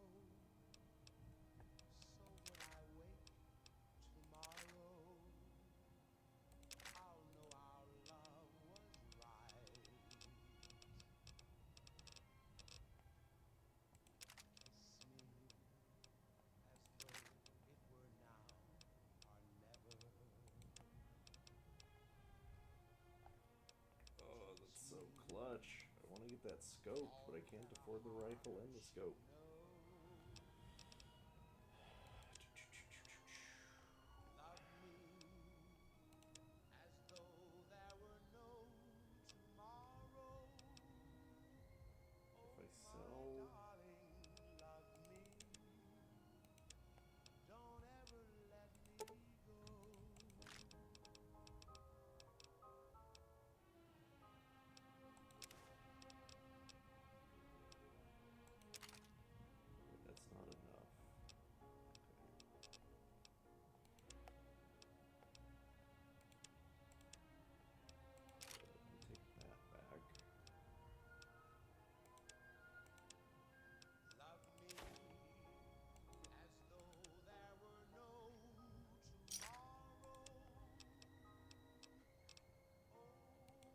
Oh, fuck. I didn't go into Vegas when I still had money.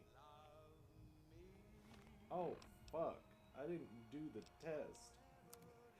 Oh, no. Oh, no.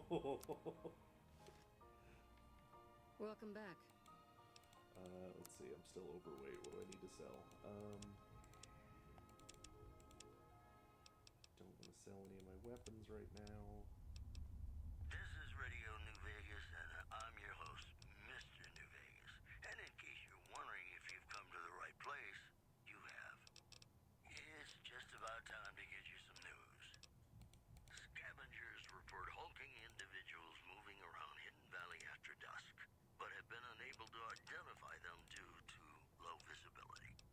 In other news, troubling news from Trim as merchants report a large presence of armed, unsavory figures patrolling the town.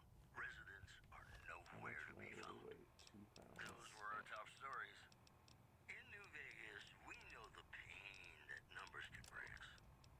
Well, so does Guy Mitchell, who's got heartaches by the number.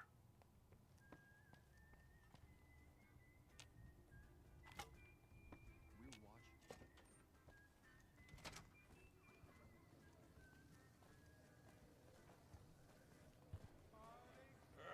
I'm pretty sure the Atomic Wranglers got money for me.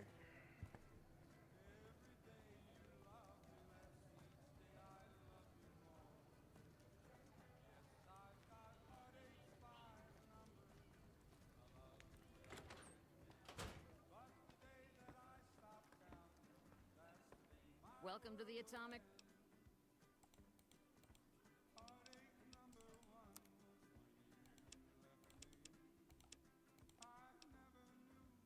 Well, I didn't want to sell that because I could probably work it into shit. Fuck.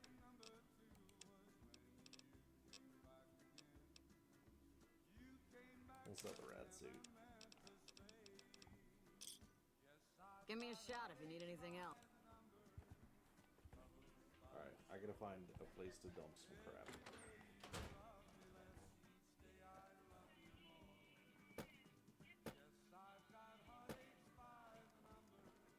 Someone dead, really dead. Stop by the silver.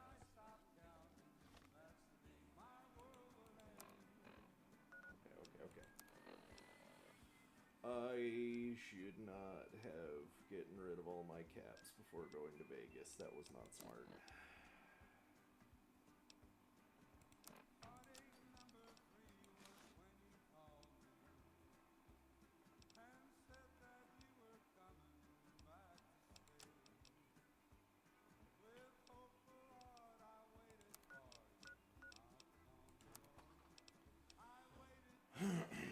Thirsty? Horny?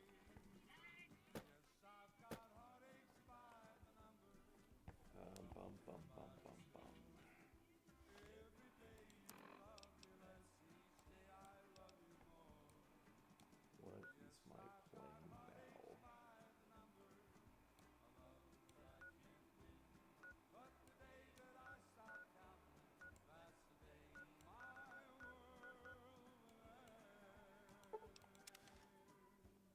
I guess we'll go shooting. And we're probably gonna find loot here too. This is Mr. New Vegas, and I hope I'm not coming on too strong. All the latest news coming your way right now. Refugees at Bitter Springs are giving startling accounts of the legate known as Lanius, who is said to be Caesar's top field commander. One refugee told us the legate took over an underperforming squad of troops by beating the legate then ordered a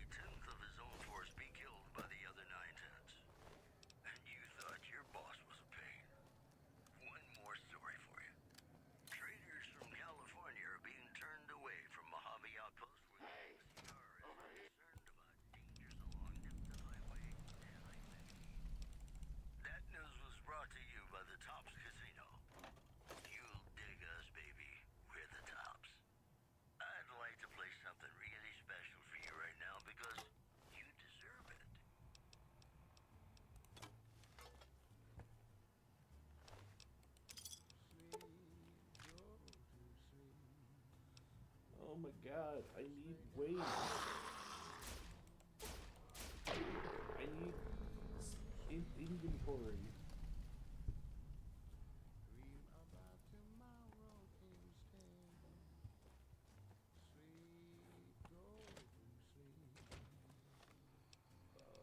I can carry all these weapons and shit. What am I gonna do? What am I gonna do?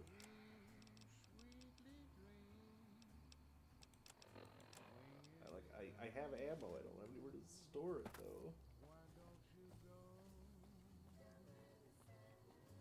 Alright. Can I just buy the house room? If I've already killed it? Because I know she sells it. You can get it for free if you do the quest, but I know she sells it. And I already shot her.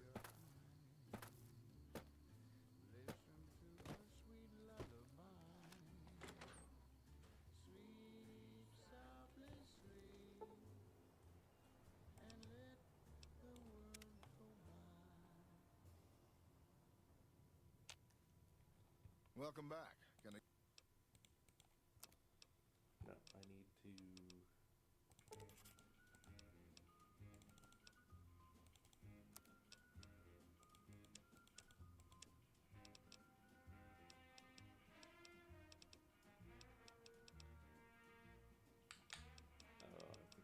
I think I have caused a problem for myself.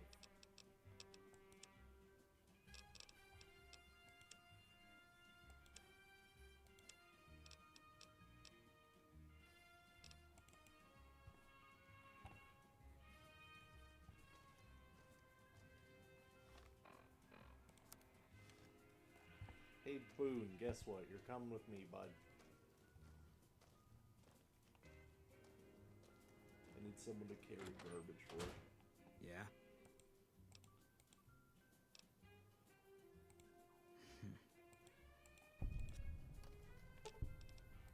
Fine by me.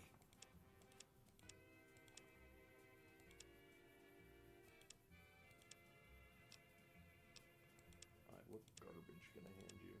Probably just ammo, right?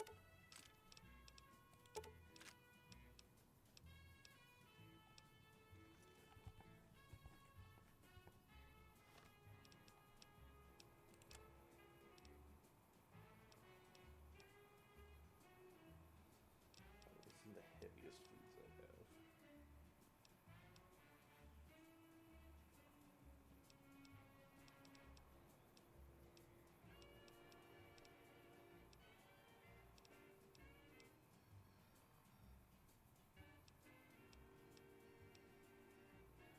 All my food weighs like 1 pound.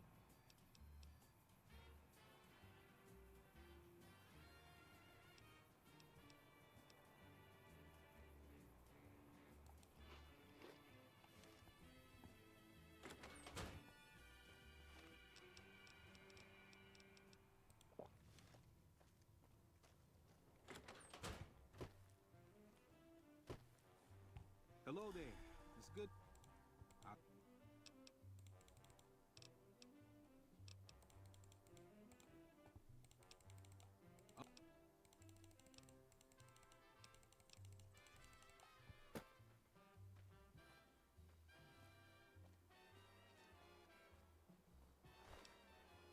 I want your damn caps, boy. If I shoot this guy in town, is everybody gonna go hostile?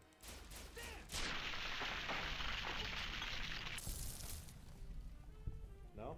Good with that, everybody? Okay, great.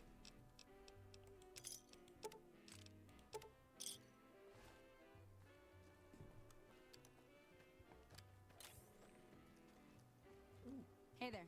Perfect.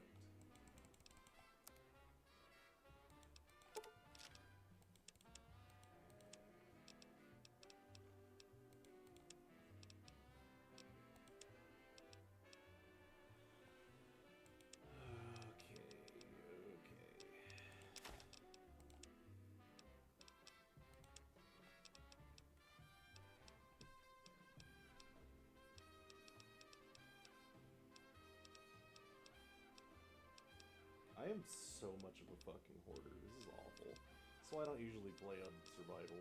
Just because I'm a hoarder.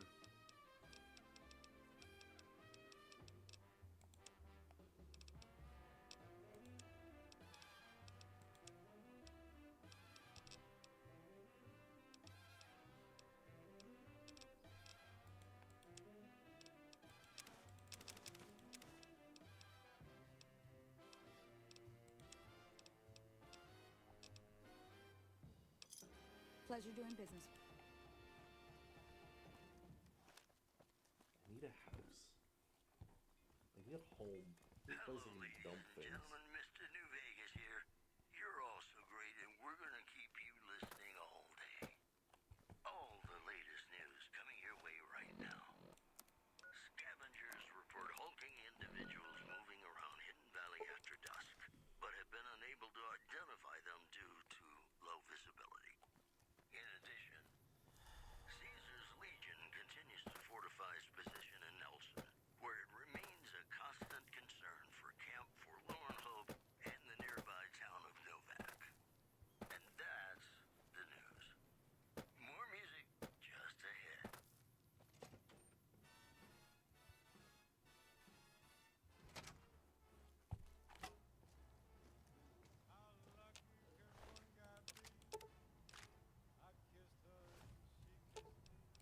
Fine by me.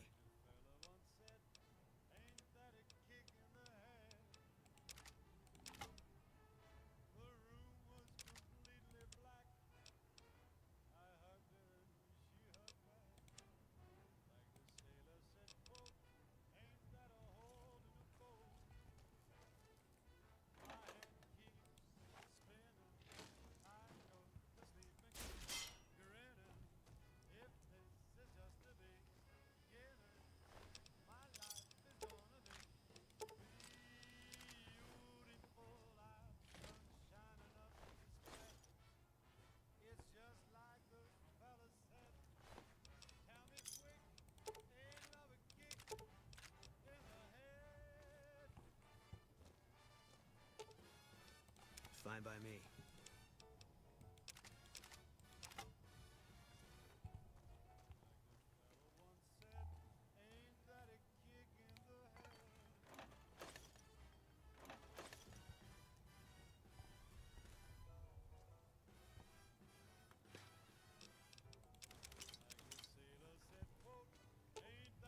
Fine by me.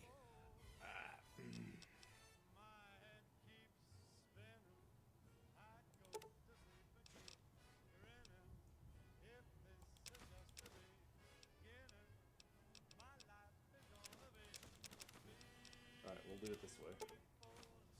I don't like having all my healing supplies on somebody else, but it is what it is.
God, I can't tell if that flashlight even makes it worse.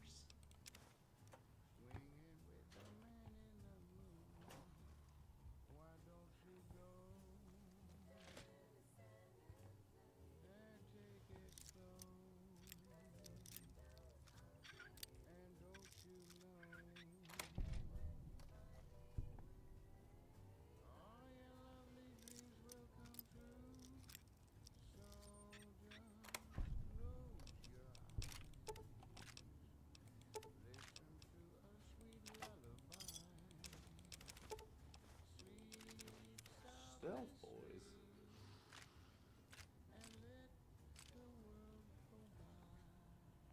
Hunting revolver? What the?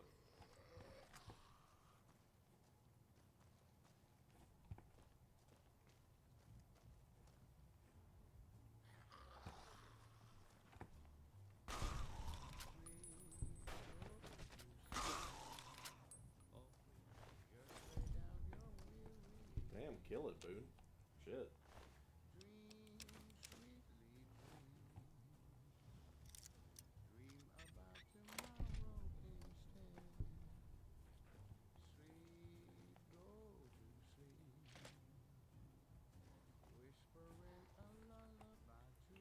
that works, actually.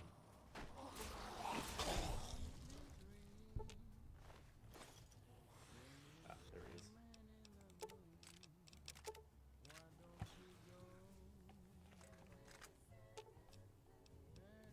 Fine by me.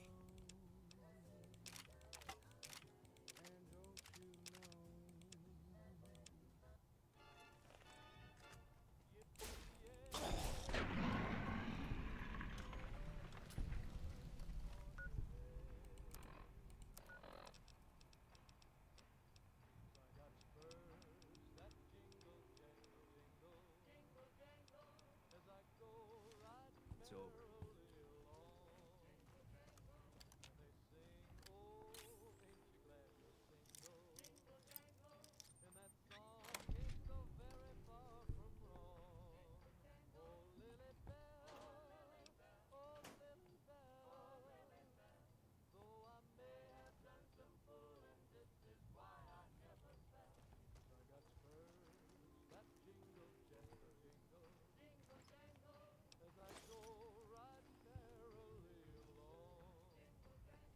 Where are there bunks here?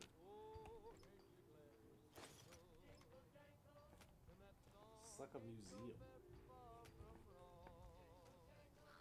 But, well, no, it's Repcon launch site. Like, people not have homes to go to? The employees?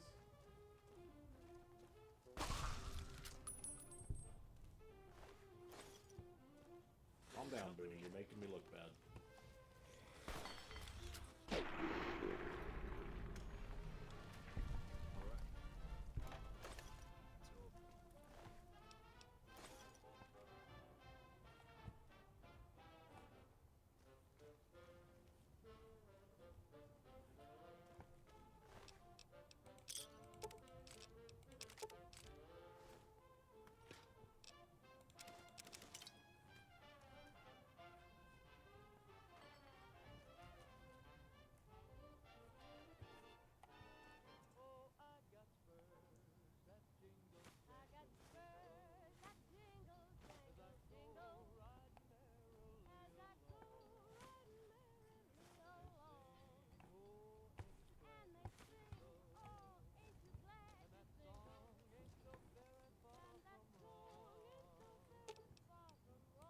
Fine by me.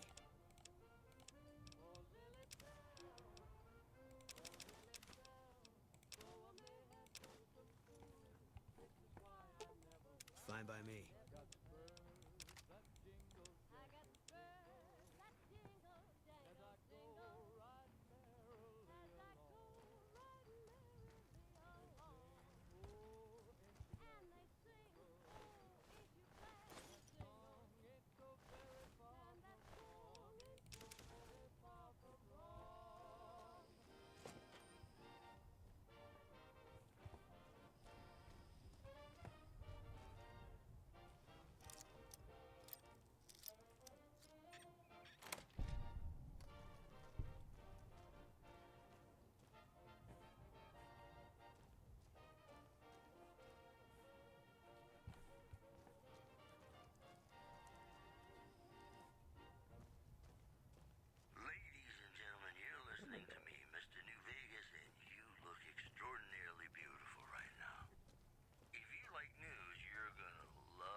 Fine by me.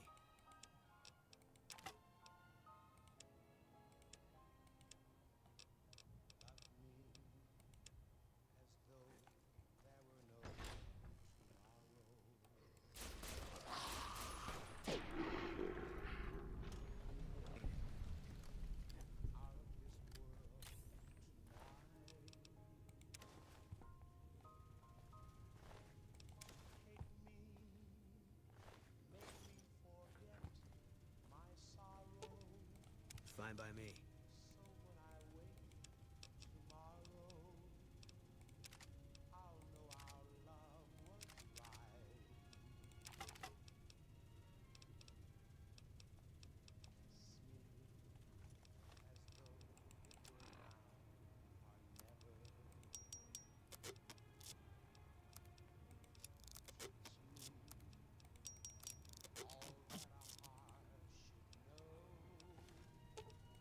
Fine by me.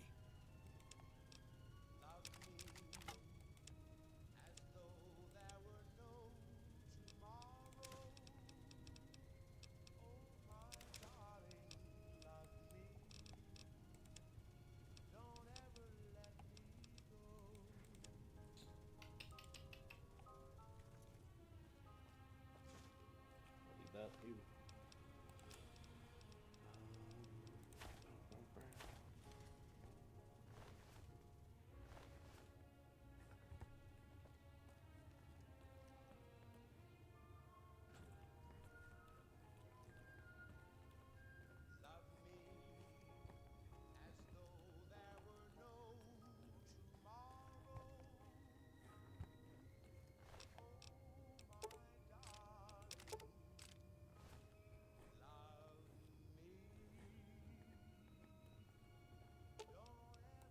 Fine by me. My god, why do energy cells weigh so much?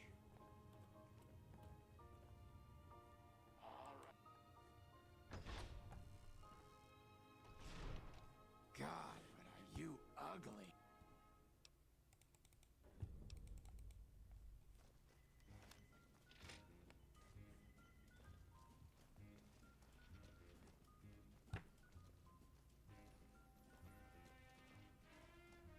Hello, Wanderer. Please forgive us.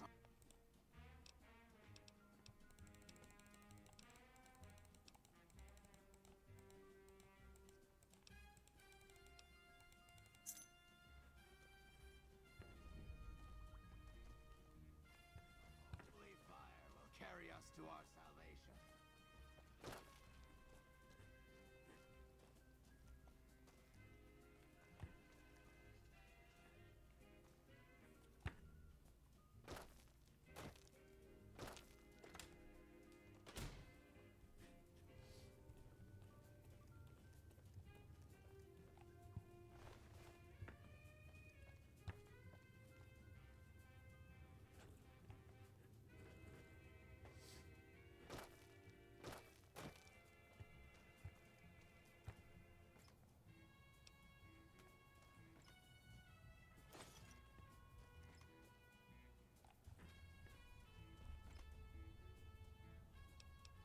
Oh, rolling pin.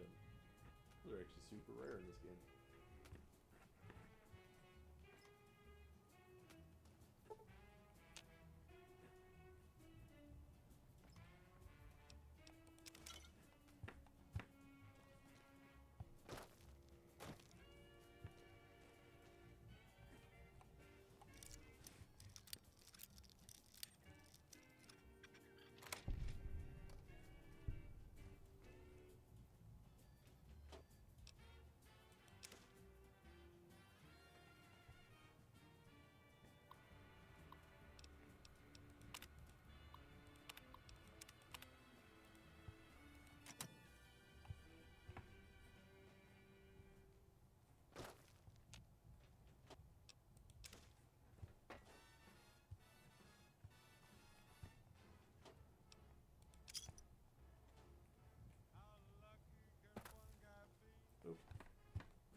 Fine by me.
Fine by me.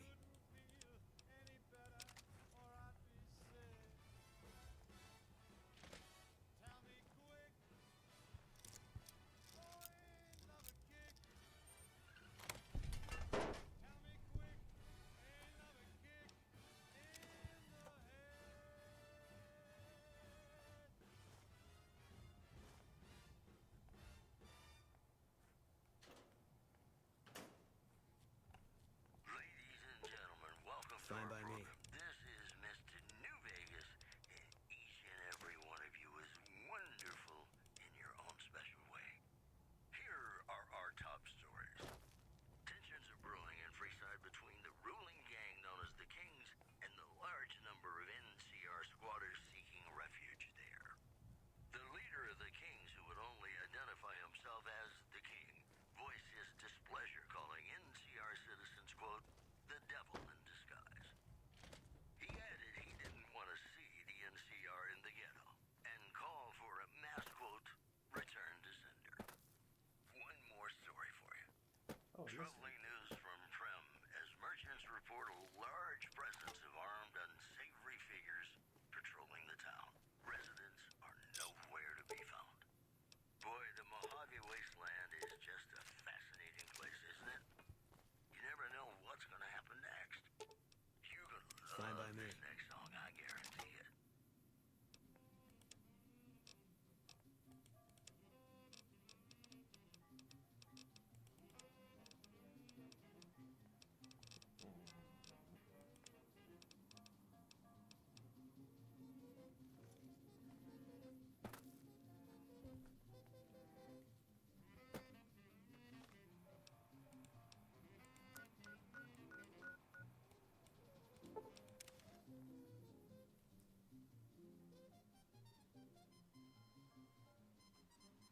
Hello.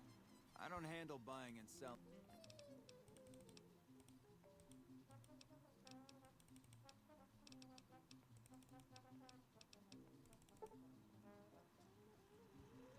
Welcome, sir, or...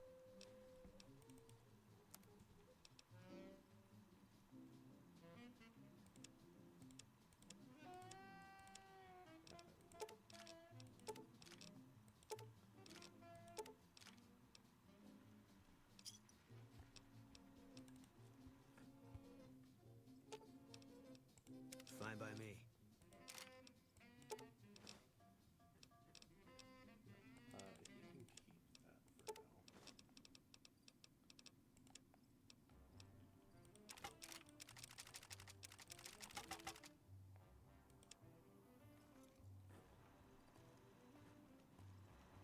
Welcome, sir, or ma...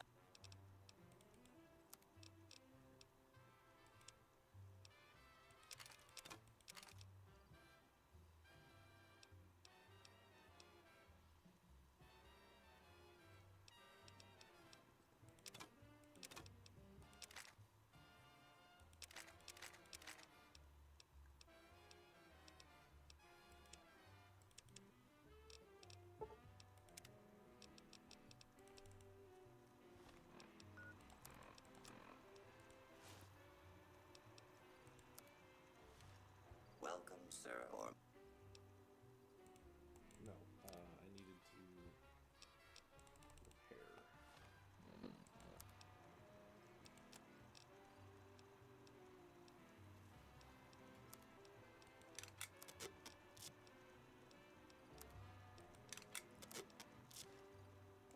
sir, or...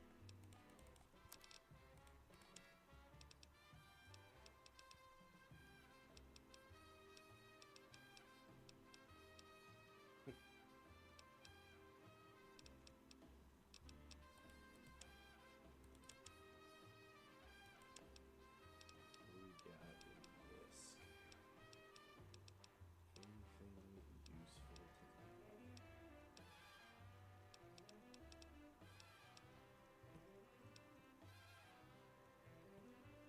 Yes.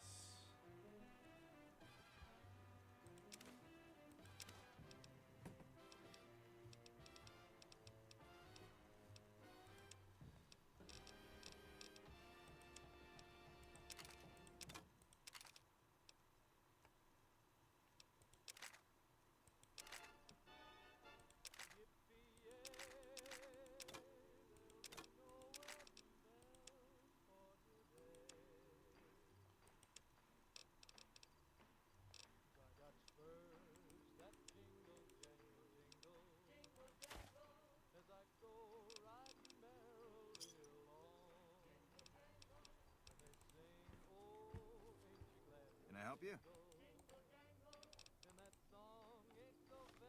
Gonna show you some crazy tech.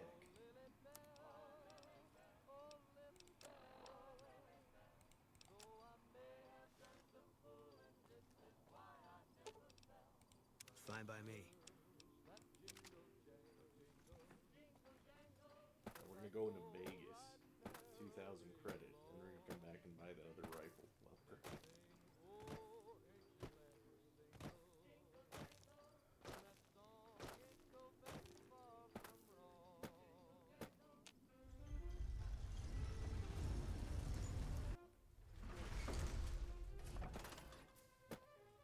Watch out!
Shut up, We've kid. got stuff we're not even allowed.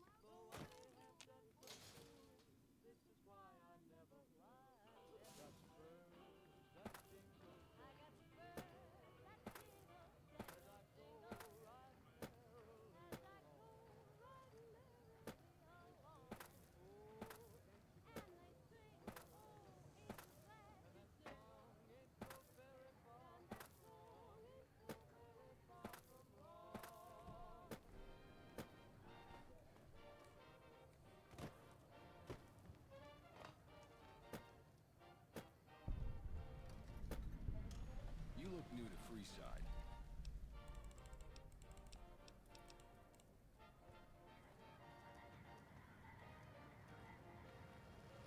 Submit to a credit check.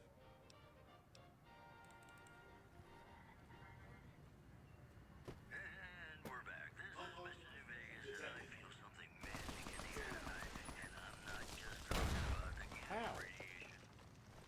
What the fuck was that for? To get you some news. The death toll continues to climb around Camp Forlorn. Howdy, partner. NCR's hold south of the dam. In addition, patrons of the Ultralux are questioning whether its pricey restaurant, the Gourmand, is overstating the fullness of its wait list. Those who claim to have dined at the restaurant find the food appealing, but say many tables remain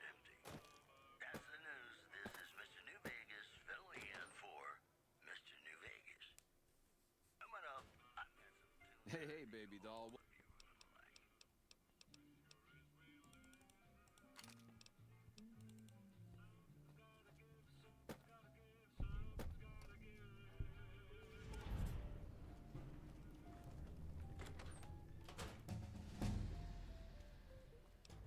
Perfect.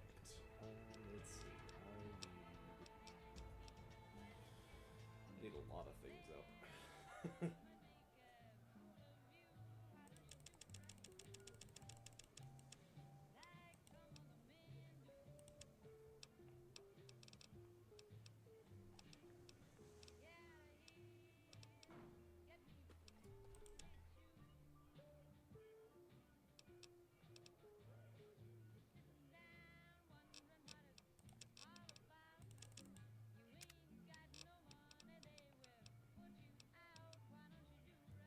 Comprehension's not terrible.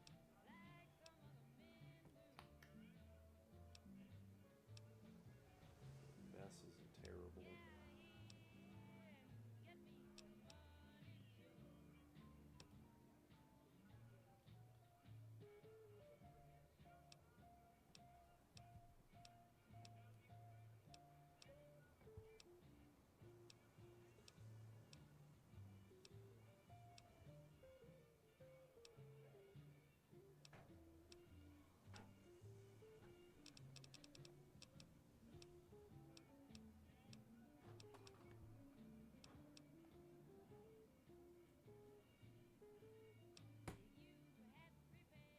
You need 30 guns for that? Okay.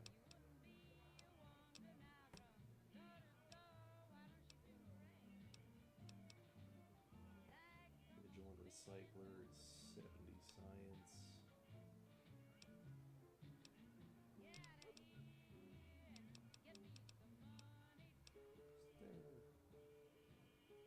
Pack Rat needs... Oh my god, Pack Rat needs 80 barter or 70 barter? Ew.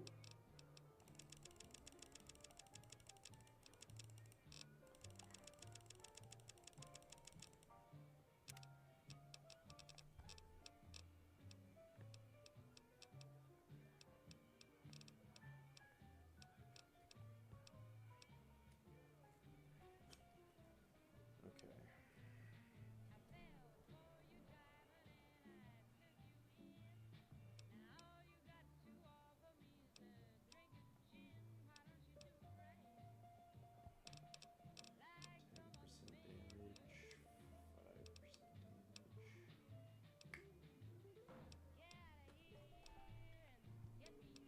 Nothing is, like, actually any good.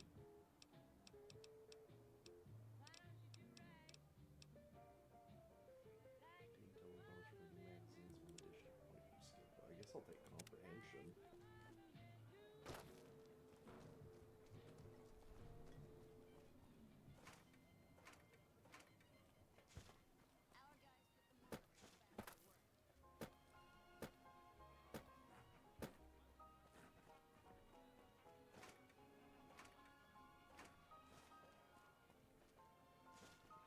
I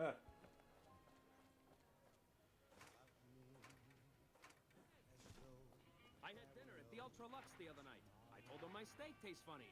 They said it was a clown. I ate a person. I ate a person. Patrolling the Mojave makes you wish for a nuclear winter.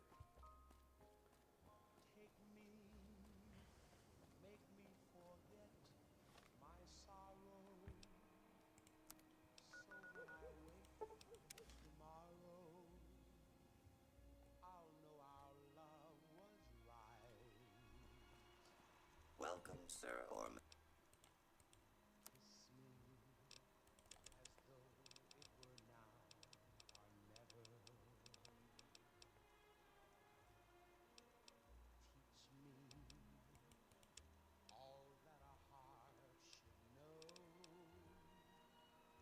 These rifle focus optics are needed. Is there anything else I wanted here?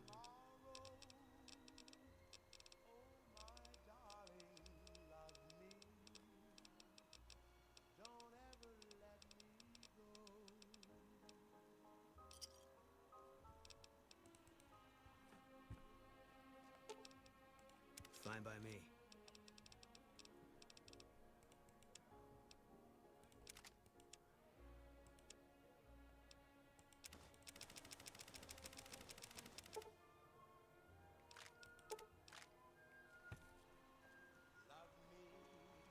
Welcome, sir or madam.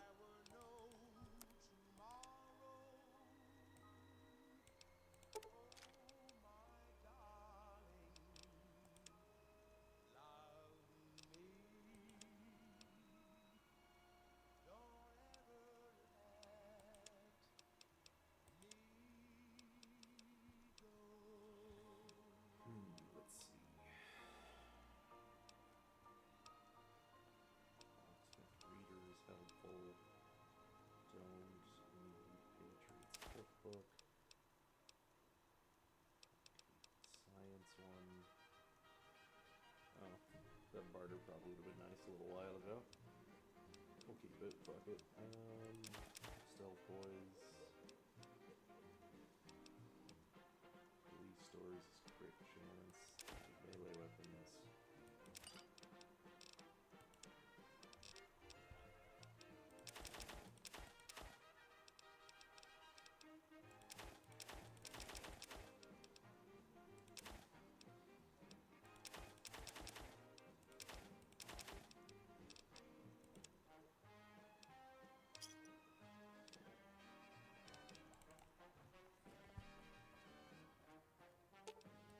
Fine by me.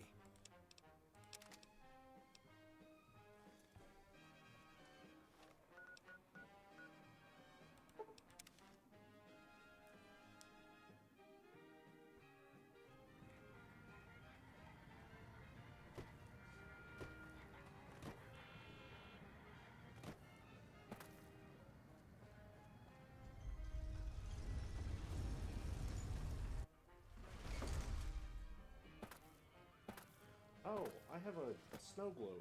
I can go fucking... That would have been a really smart idea. That would have worked. Well, howdy, partner.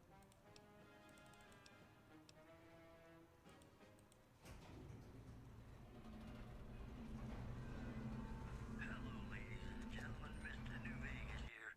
You're all so great, and we're gonna keep you listening all day. If you like news, you're gonna love our next... Where to, partner? NCR Correctional Facility is now under prisoner control following a successful riot. Locals should have... Well, hello, sugar. Looks like they've done time. Moving on. The influx of displaced residents to the refugee camp in Bitter Springs has caused a strain on rations there. NCR officials are asking for donations. Today's headline is Sugar, brought to you by Prem. Prem, Mr. House has a lot. New Vegas. Ladies and gentlemen, this next song goes out from me to you.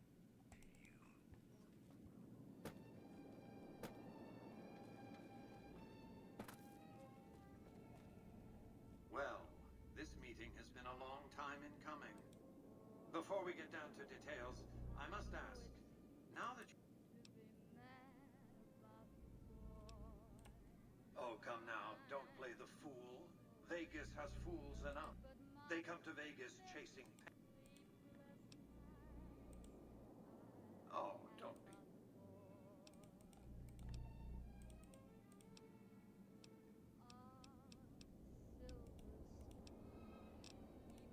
Have you considered the... You signed a con...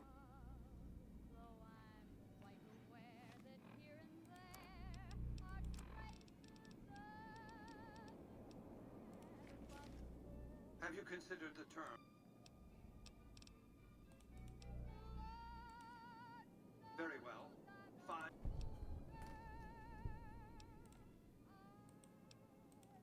Well enough. It's more complicated than that. Look for a man. Do your best to convince him that you're working. By contract, Securitrons are to enter the moment I send one in. If you were to approach Benny and sneak.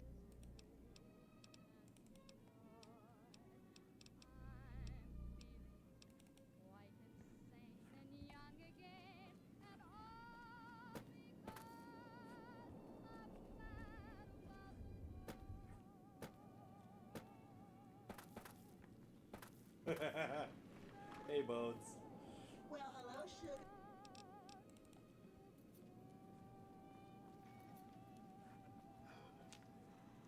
Congratulations.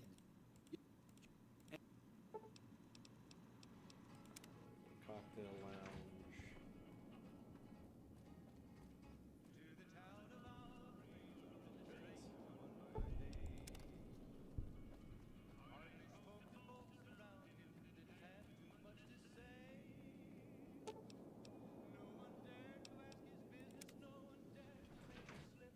Well, hello, sugar.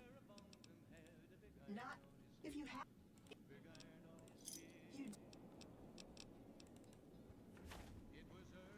Where to, partner? Provincial. Fuck is this?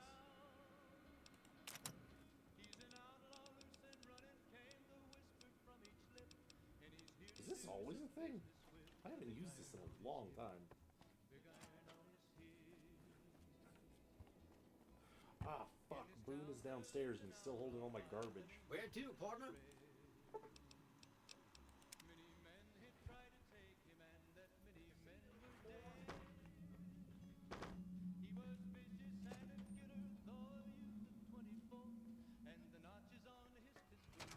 Hey, you there. I have a mess.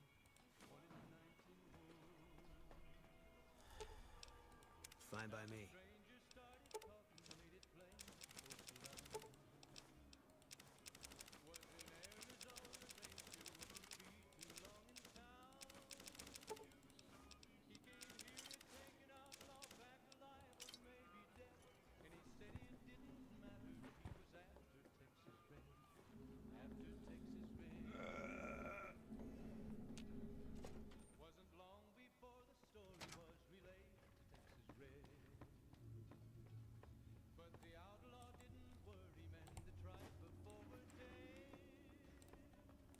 Does that not work anymore?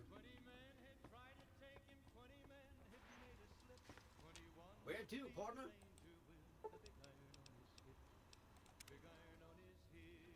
Literally. I'm on survival, so ammunition has weight.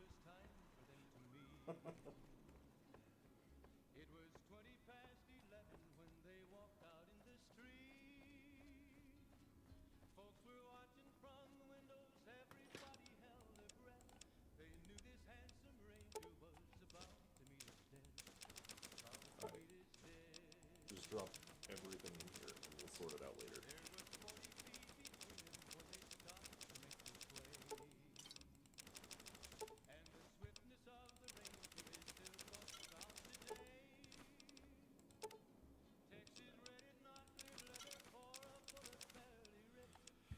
Okay, let's see. What do I want? Ramen steak is really good. Caravan lunch is really good. Cram is a lot of food, not very much health.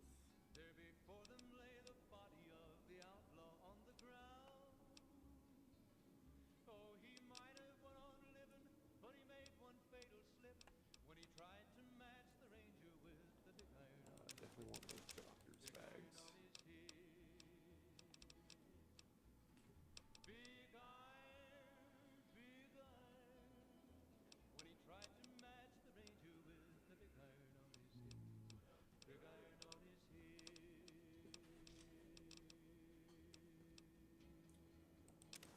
Take the locksmith.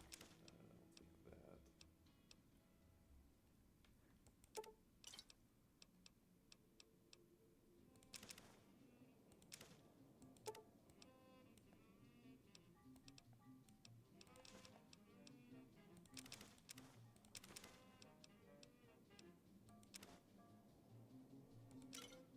Scotch, because I like to sell scotch.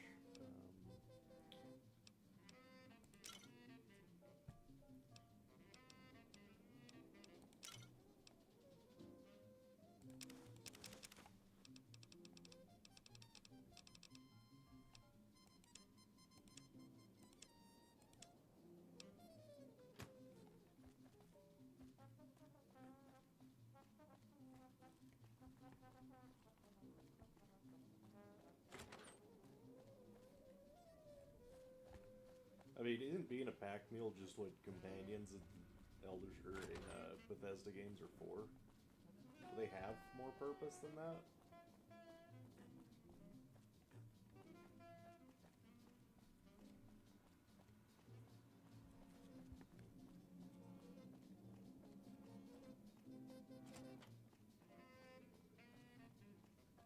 There's a good place to put all this. Not in here. It's me again, Mr. New Vegas, reminding you that you're nobody till somebody loves you, and that somebody is me. There we go. I love you. Well, you know what that means, folks. Time for some news. Scavengers report hulking individuals moving around Hidden Valley after dusk, but have been unable to identify them due to low visibility. Also in the headlines, citizens of Outer Vegas are flocking to the Strip in droves amid a wave of terror caused by a band of raiders known as the Fiends. Those who can afford passports are saying the added security is well worth the price of admission. That's the news. This is Mr. New Vegas filling in for Mr. New Vegas. Got some Dean Martin coming up, talking about the greatest feeling in the world, love. Ain't that a kick in the head? Sure is. Dino, it sure is.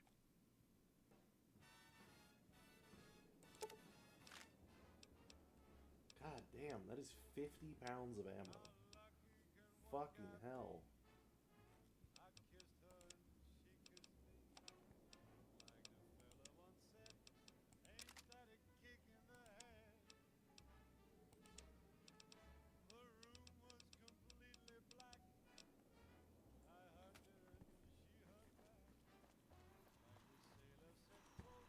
Where to, partner?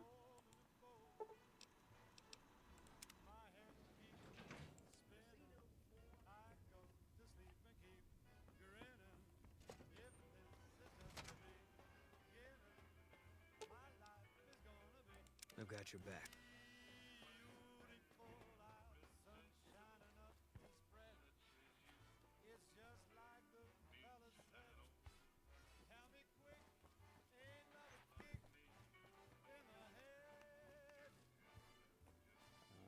There's gotta be a doctor here, right?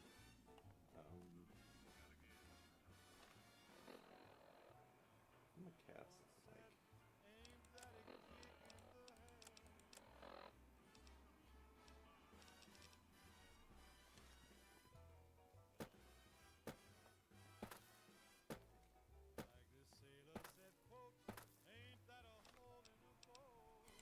Stats, special. That gives me 8.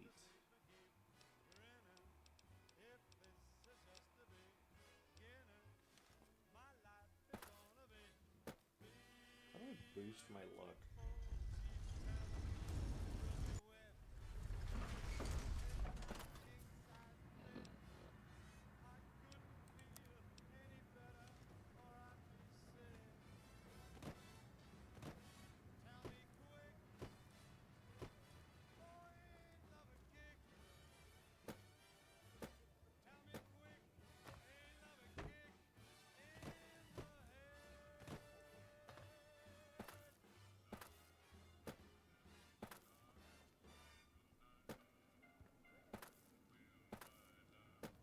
And we're back. This is Mr. New Vegas, and I feel something magic in the air tonight, and I'm not just talking about the gamma radiation.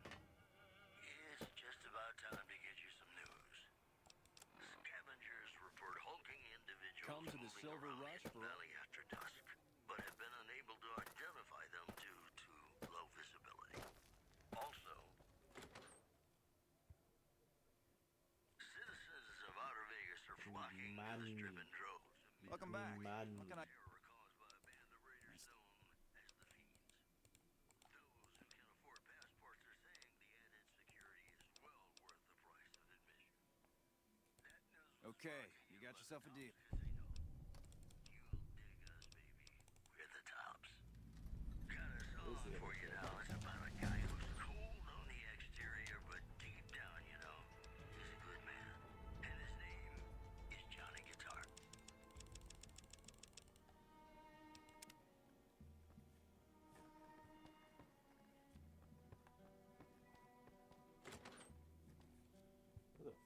is your sister?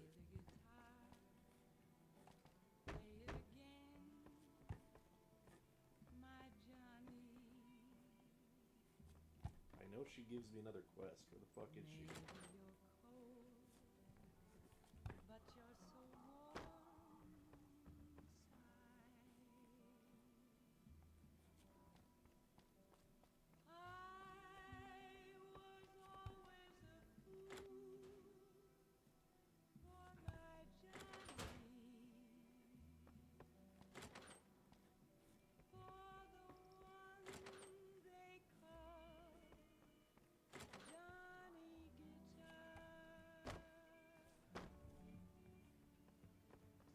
Hey.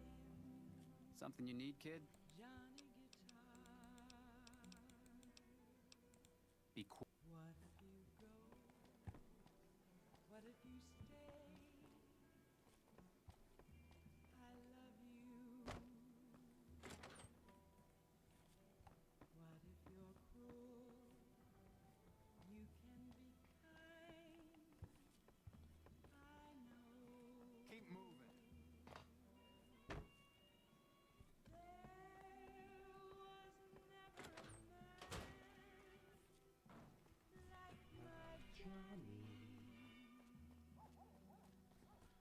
There's one at the tops for recruiting people too, isn't there?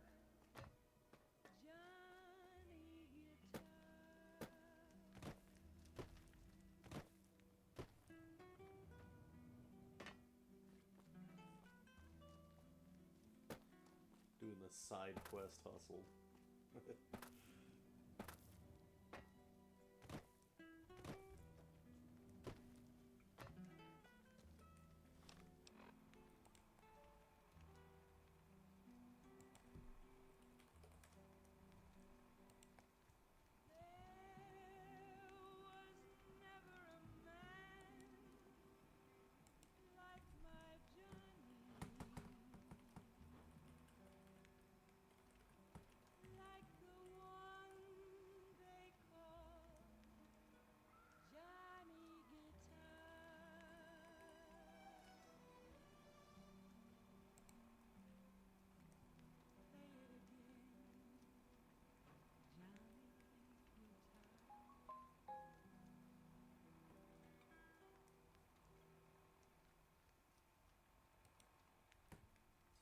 Hi, my name is Limbo Jim, and I'm going on an adventure for RuneScape's collection log. Starting from the most common items, I will be working my way down to the rarest items in the game. The order is based on RuneScape's wiki table that pulls data from over 300,000 players using the WikiSync plugin. The order of this list could change every day as percentages update, meaning my journey isn't always safe and predictable. The ultimate goal is simple: reach the 1%. How low can I go? Let's find out. This is the 1% Iron Man.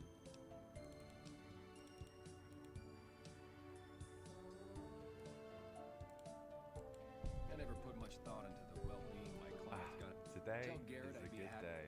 Welcome to my camp, Limbo Gym.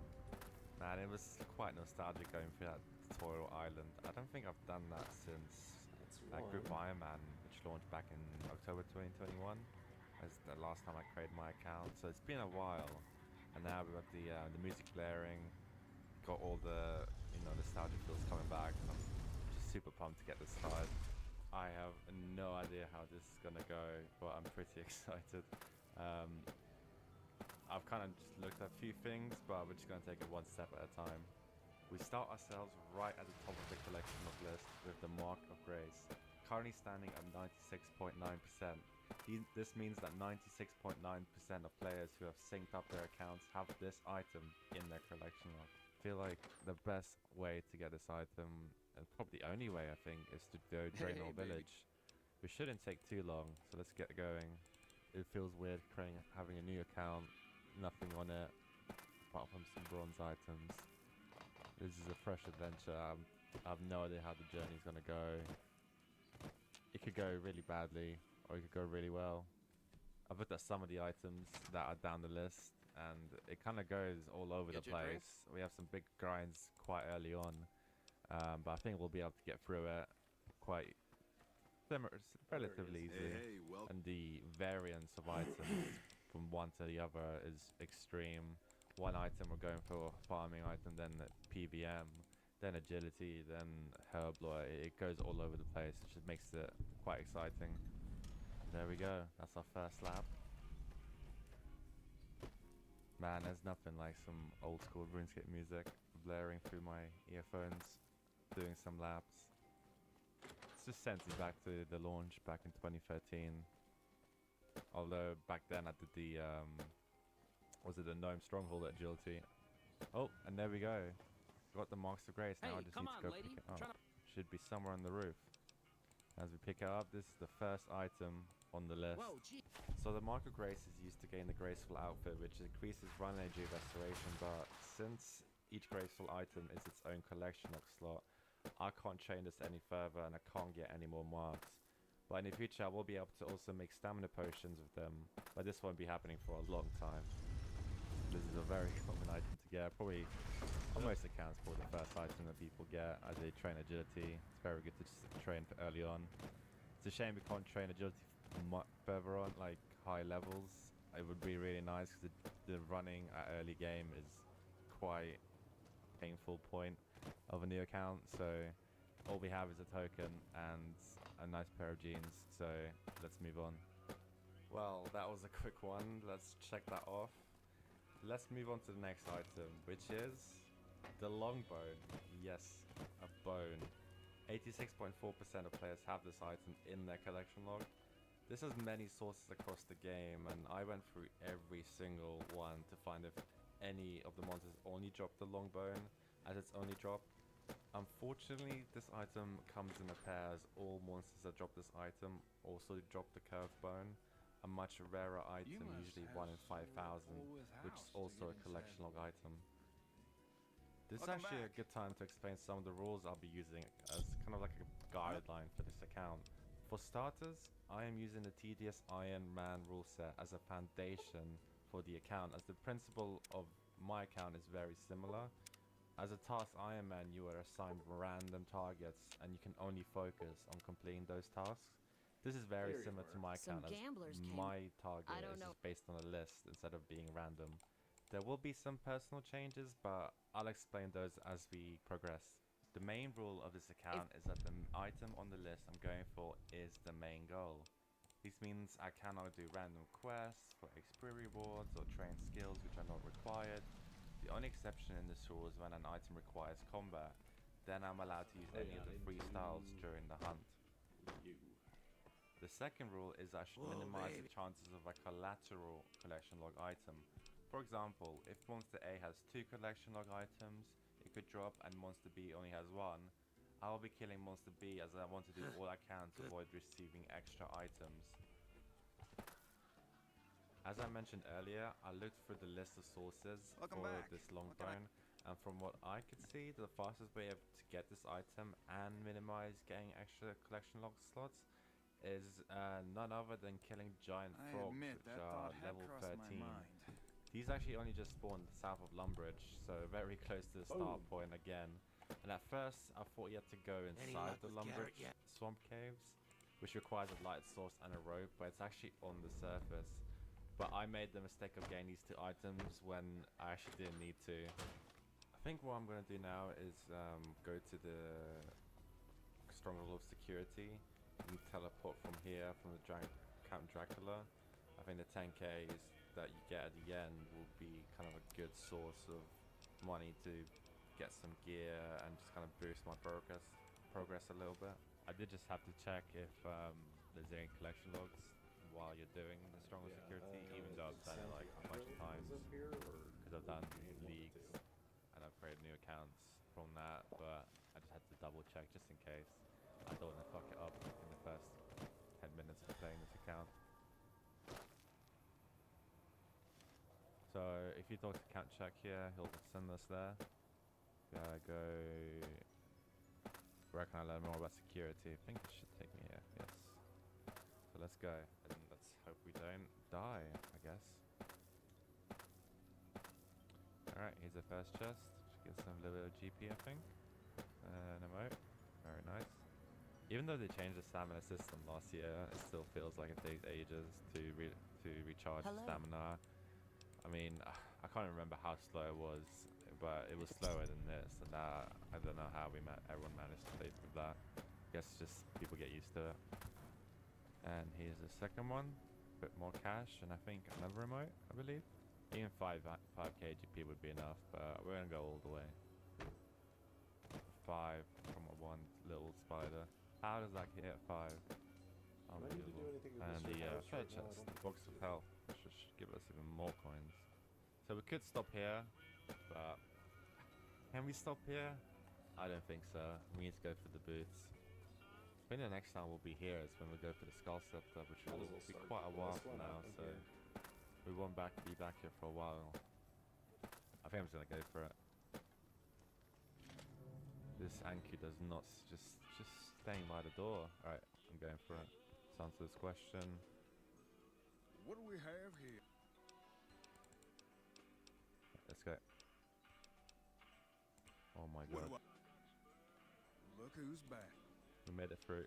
I kind of spammed an extra jug just in case. I really did not want to die. And here we are, Look, the Rexy. final one. We can claim our prize.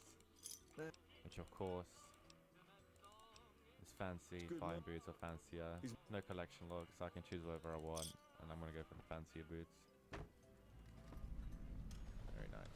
It does actually have a few stats. Has a bit of defense. That's nice. That's nice. I thought they were statless. I thought it was purely cosmetic. So the next few clips are just me thinking I need to get a candle as a light source and a rope for the Lumbridge Swamp Caves.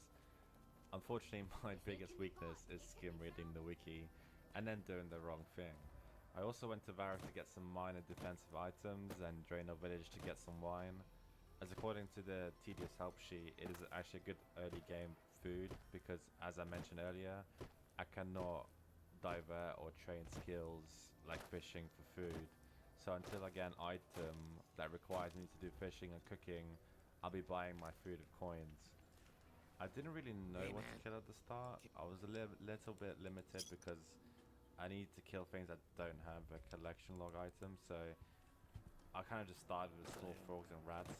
I didn't really want to waste time looking for the whole, monster list and find the best monster to kill. I just wanted to get my stats up. So I guess for now, I might just actually kill these small frogs just to train my stats up a little bit. It shouldn't hit me very hard, and it'll allow me to train my stats just a bit more, get a higher combat level. The reason I'm training my attack is because I think the first weapon that I'm really going to go for is the Mithril Scimitar, which I'll be able to buy from a shop in Alcarid. I think it'll be my best item for a little bit until I get a better drop or I'll be able to afford an Adamant Scimitar. Usually the Scimitars are the best weapons to use. Okay, let's just pause for a second. There is actually another reason I'm training my melee combat first. Let's go back to our collection log list and let's reveal the next few items on the list ahead of time so we can plan ahead. The next 6 items are actually defender upgrades from the Warriors Guild, and in order to get inside the guild and obtain these items, I need to have a combined attack and strength level of 130. So the sooner I start training these combat skills, the faster my future grinds will be. Oh, I just got my first random event. Now I would do this, but I'm pretty sure he drops the stale baguette, which is on the collection log. So I don't think I can go for this. But to be fair, I could choose coins. So you might ask around at Nick and Ralph. So I just realized I could have got coins for that. I don't have to choose a mystery box and take a gamble. So I just kind of missed out on 1,000 coins. But that's fine. Next time I'll know. I forgot that you can have a choice of mystery box or coins. So I'll know that next time. No, I was thinking, why is my attack 0 out of 2? I just realized that the wine reduces it.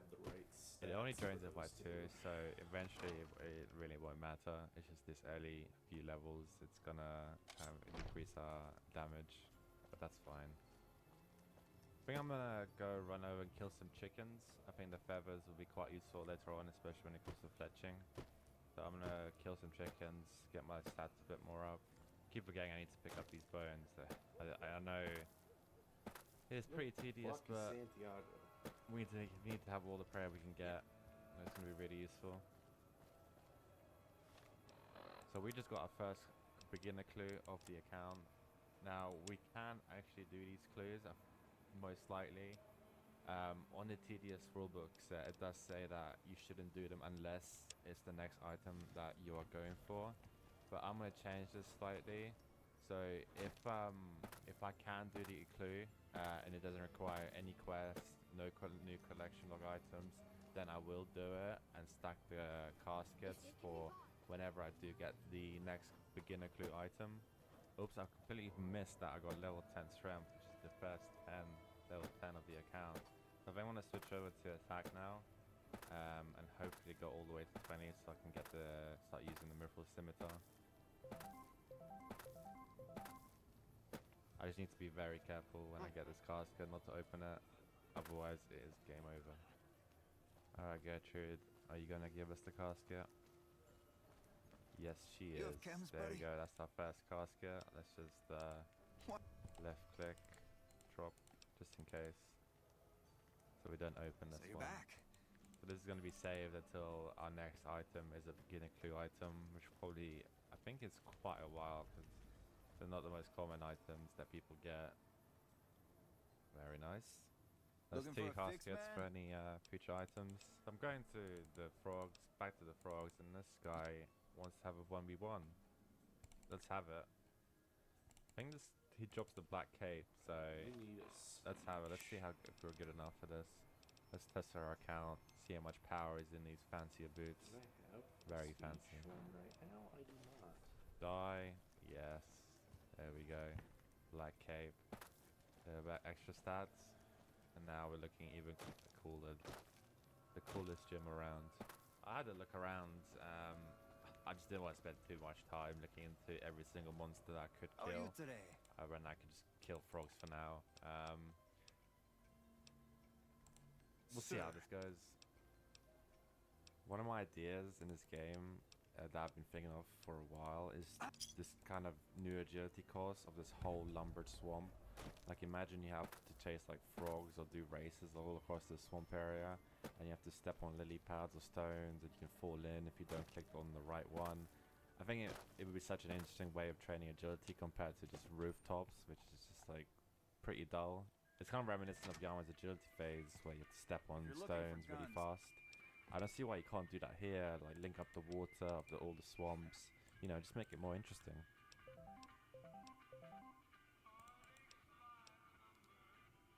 Attack. Finally, I am done killing these for now. Who knows, I might have to come back and train a bit more. But for now, let's finish up this last one and let's get our Mithril Scimitar. We don't have the I think stills. Zeki sends it. We could check with other wasteland merchants. Zeki? Got a bunch of Zeki? Who knows? Either way, it doesn't matter. He is the man. Here it is. Welcome to Mick and Ralph. Bang. Can I equip it? Yes, I can. There you go. This is going to be probably our weapon for a little while. There's the cave. Let's get our rope on it. So I need to find these frogs. There's the first one. That doesn't. But I think I'm looking for the level 10 ones. No, these are the wrong frogs. Wait, I've just been really, really dumb. I just realized that the level 13 frogs that I actually need to kill are right outside. I didn't even need to go in the cave. So all the candle, the tinderbox, the rope has been completely pointless.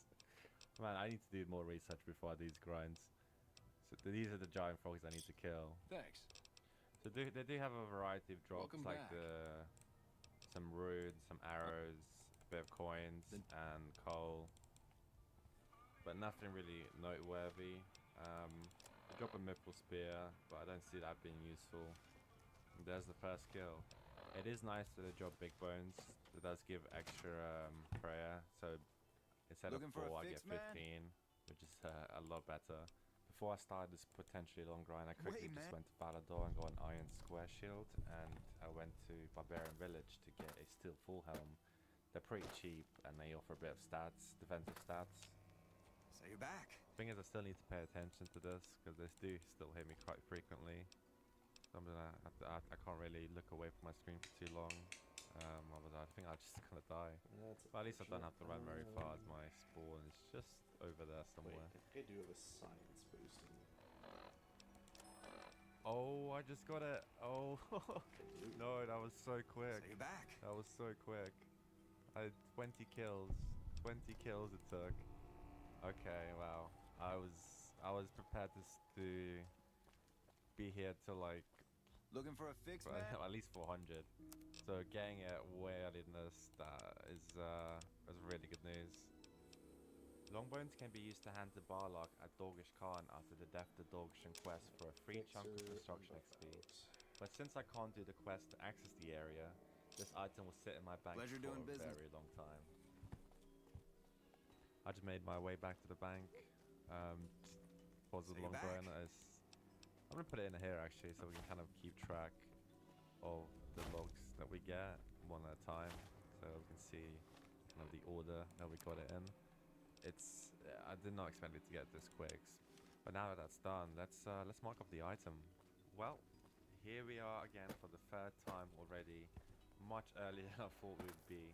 Let's tick off the longbone and move on to the next item, which is the Bronze Defender, which is actually the start of a chain of unlocks, as I mentioned before, which will eventually give me the Rune Defender, the third best melee offhand in the game. So I was curious about how long this will take roughly. I need a combined level of 130, so let's say a level 65 in both attack and strength. Getting to level 65 alone requires me to get 449,000 XP, so let's times that by 2, and then at roughly 6,500 XP per hour, on paper it will take me 138 hours. But as I will be training my strength first, I'll get more levels, I will be able to hit harder, and therefore get more XP, so it kind of scales exponentially as I get closer to total level 130. At the end of this video, I'm going to show you how you can link up your account to the wiki and see what rarest items you have on your collection log, and also have the chance to potentially change what I'm going for next. But for now, I'm gonna call it. We got 2 collection log items already, and now we are nicely set up to grind all the way out to the Warriors Guild to get those defenders. I hope you enjoyed this Come on, video. man, Let I'm me dying. know what you enjoyed and what you didn't. If there's anything you think I could do Man, better, you're just let me know in the comments. This is Limbo Jim, logging off. 2 doses of Fixer and a bottle of whiskey.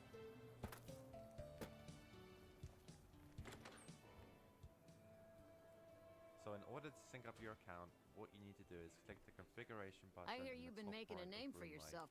Then click the hub button and type in wiki sync and install this plugin.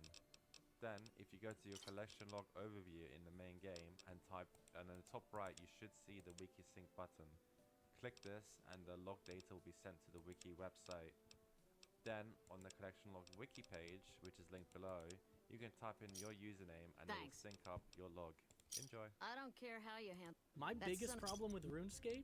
Too fun, too open, and definitely too many items. To that end, I've created a new Iron Man, Mr. Choice. All tradable and collection log items are locked, but anytime I level up a skill, I'm shown 2 random items and can pick one to unlock permanently. Obtaining a skill cape will also let me unlock 1 item of my choice. And our final goal is Daisana's Quiver. This is made possible using a plugin made by Atlas, who also created the publicly available Chanceman plugin. This is Choiceman.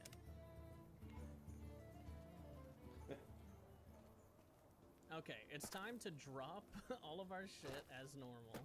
You fucking with the vibe, though? I wanted to look like a balding guy in a tracksuit. I think I got it. I have a couple quests that we can knock out, like, right off the bat. I'm just gonna do Restless Ghost first, since it's, like, right here. This quest is so awesome. I love that you just take the skull and ignore the skeleton. Alright, there we go. Looking for a Restless fix, Ghost man? is completed. It skips us all the way to level Oh, you 9 only got prayer, one so that fixer. means we have Fuck. 8 loot boxes to open.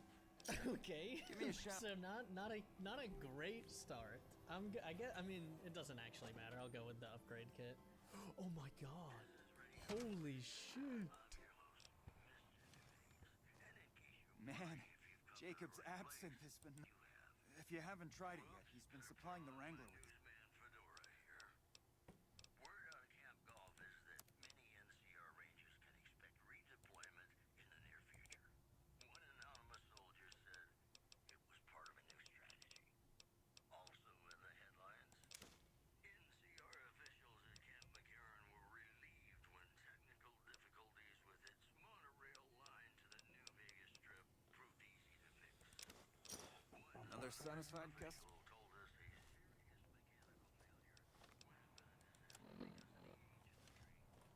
Welcome back. What?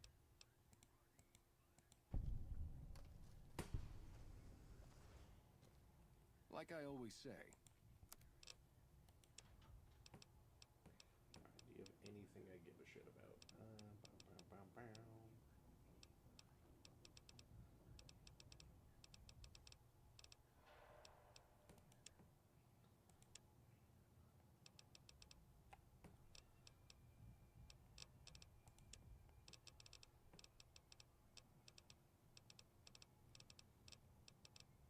You do not.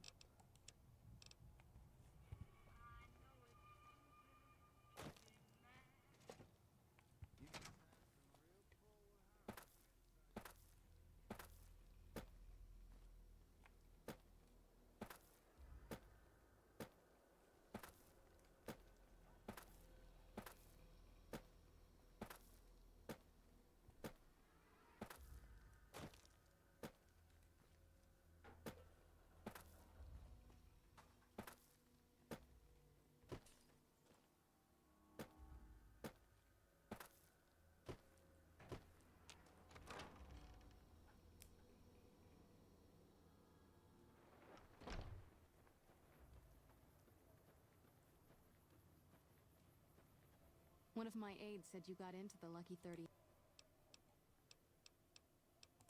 We're...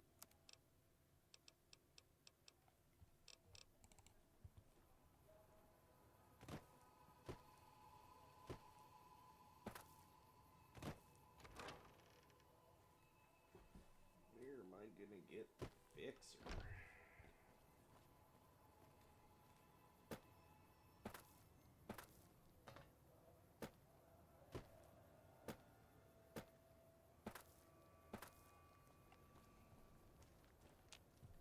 If you need to cross free...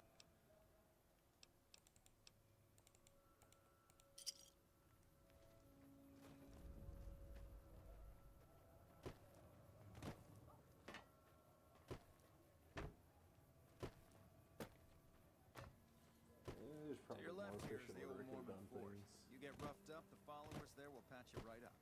Not that I ever need their services. Up ahead on the next block is where the kings hang out. Don't let them scare you. If They it don't can be outnumber bought, you it 5 can to be 1. founded.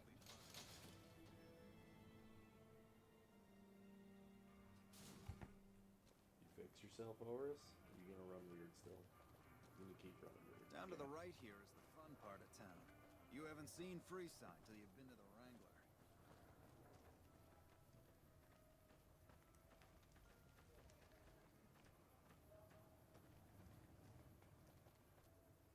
Hey, slow.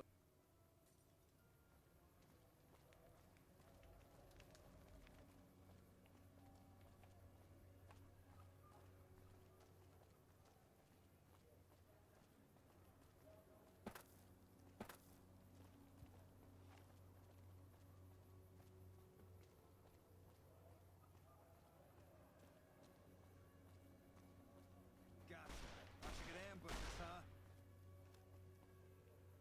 Nothing to worry about. Noticed that, did you? That's an interest... I ought to take my chances and kill you right... Don't think this is over, though. I'll have that...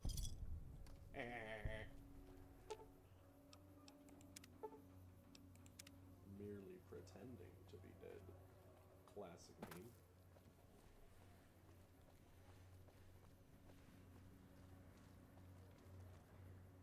Well, here we are.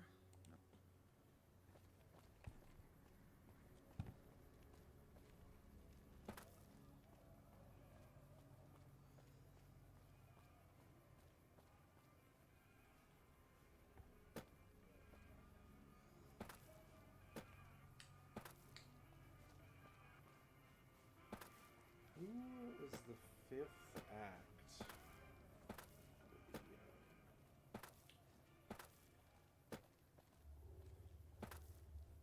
There's the Drifter. Who's the other one that I need for the hops?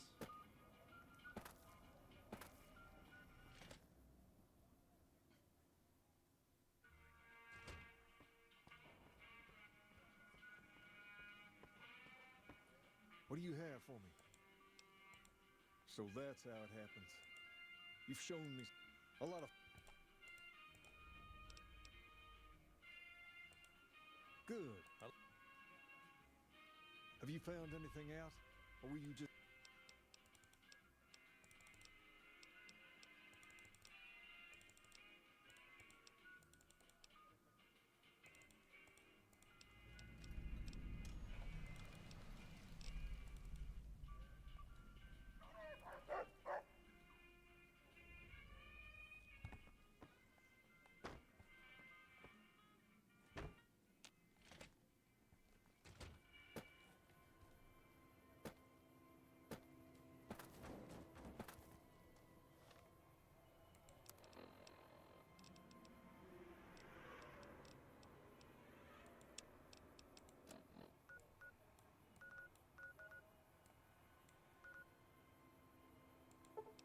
Oh, yeah, the guy Novak. Okay, I remember him.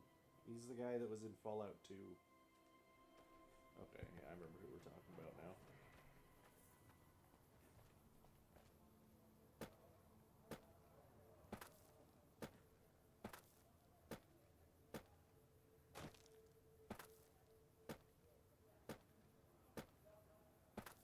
Is the Drifter up this way, or is he down the other way?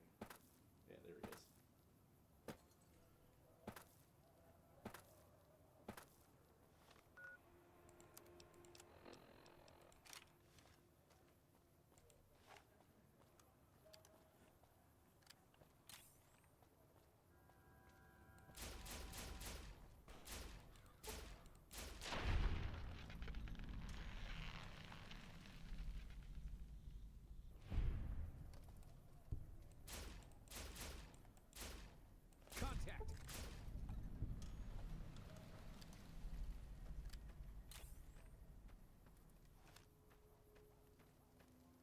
Howdy, little lady.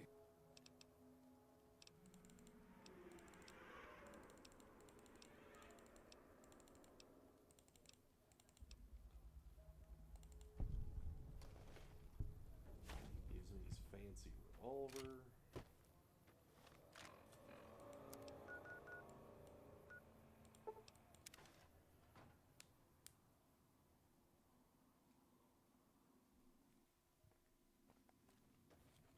Oh, do you have any fixer?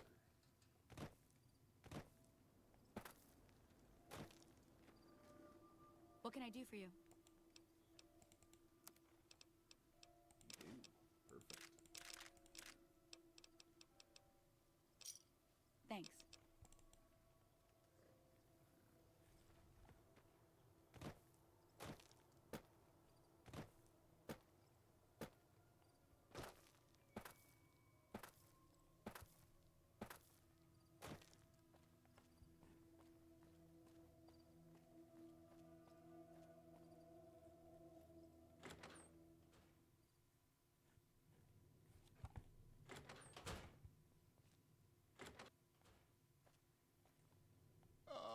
Please don't kill.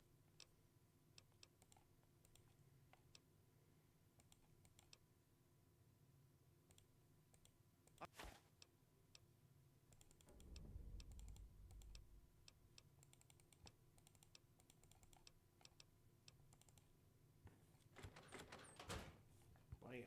Okay, that's everybody for Tommy Torini. I can get everybody for that. I don't think I have the stats for the fucking robot yet.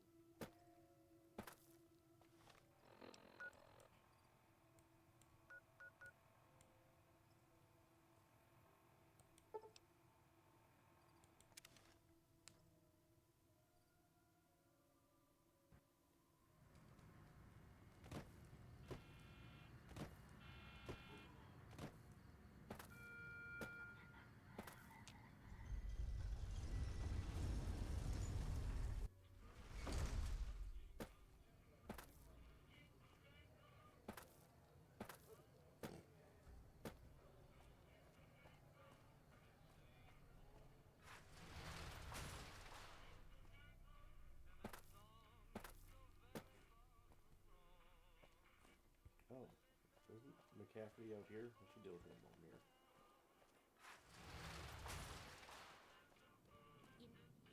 Huh. Now why the... I've been killing scum...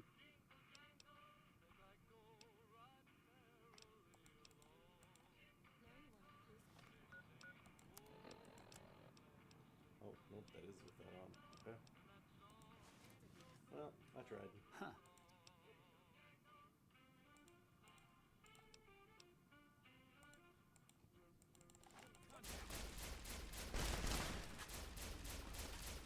I'm hit.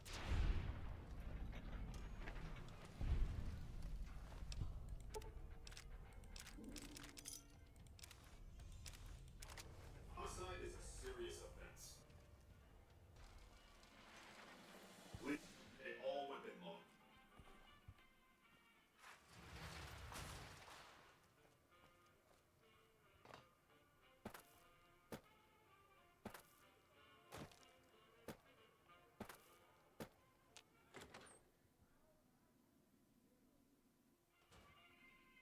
Hey, baby. Hey, there's...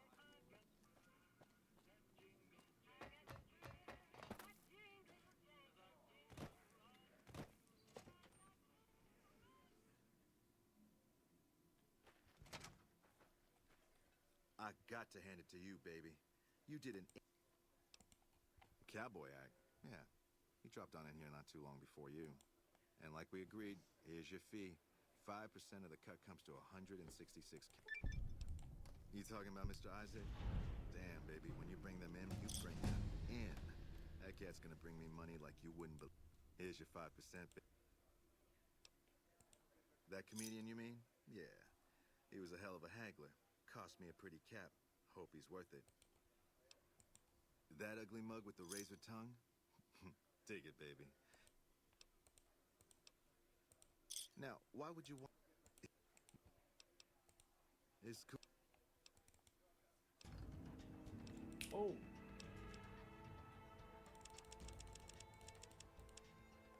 Yes!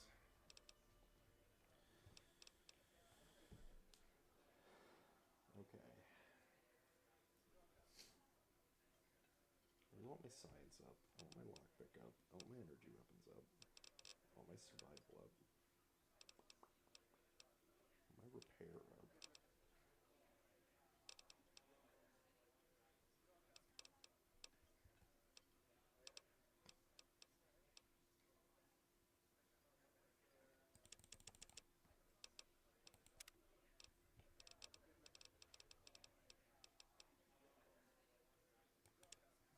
Yeah. Resistant Scrounger. Sneering Imperialist.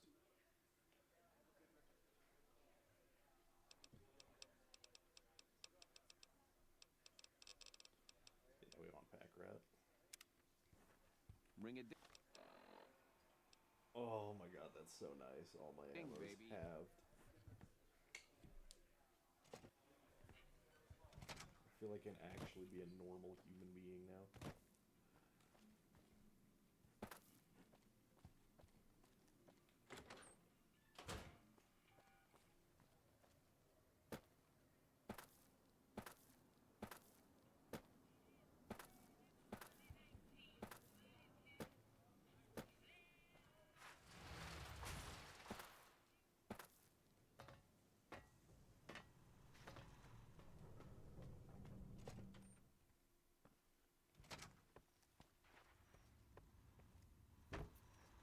Where to, partner?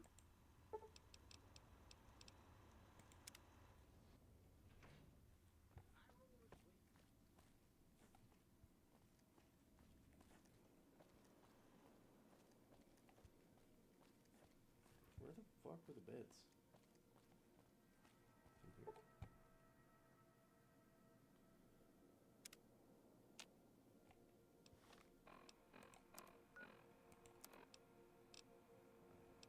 Status 191 133, okay.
there anything I can cook on in here? I don't think there is, right? No,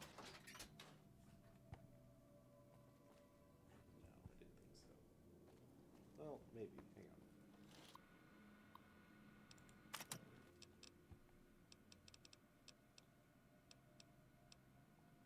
Oh, I do want a workbench. What do you think I want the vending machine? Crafting locker.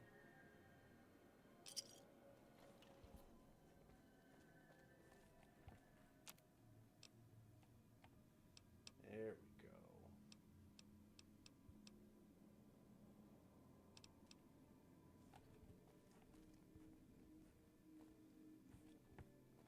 Oh, right. Let's see. Just need a bunch of food, but not a lot of health.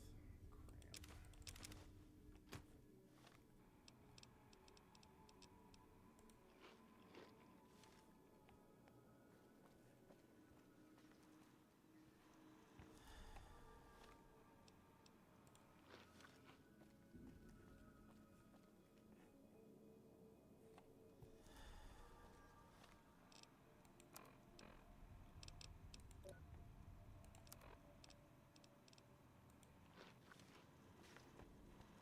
Where to, partner?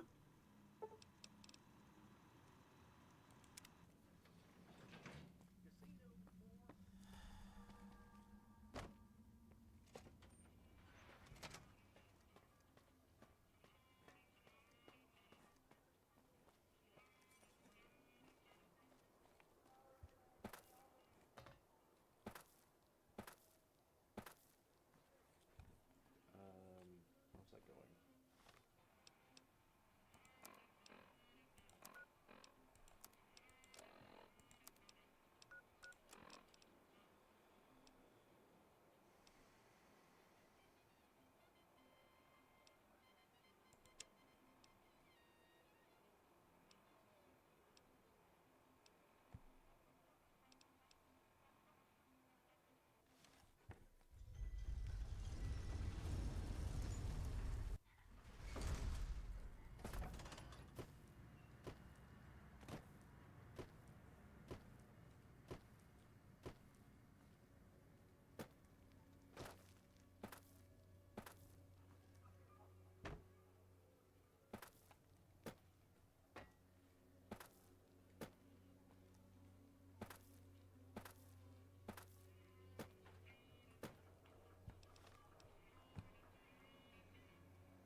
Maybelline, New York. Maybelline, New York.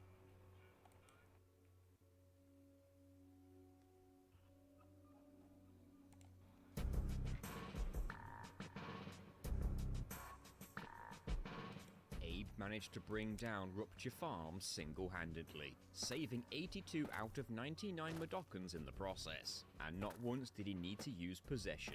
But his work is not done yet. There are even more Mudokons to rescue in Necrum.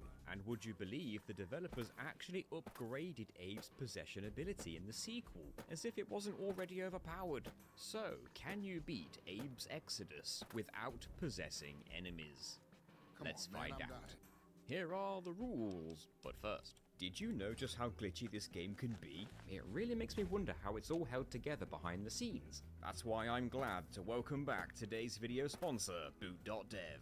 Coding can be interesting, but let's face it, learning how to code is boring. Boot.dev knows this, so when they created an online tool to help teach coding, their priority was to make it fun. Now the learning process is treated like an RPG. You earn experience points and complete side quests as you go. It's divided by the different coding languages, which includes Python, Go, JavaScript, and more. Each course is paced perfectly so that even newbies like me can understand everything I'm being tasked with. The price is right too. All their courses are completely free to read and watch for guests. A paid membership unlocks the fun RPG features and progress tracking. If I keep this up, maybe I could pursue a career in back-end development, which can earn you a salary of up to $100,000 a year nowadays. Plus, your newfound coding knowledge in game development might help you understand how things like this can happen in your favorite video games. Soon, I was writing my own lines of code from memory. There's no way I ever would have retained this information if not for the way boot.dev structure their courses. To get started, please see the link in the description or the pinned comment and use my code NG+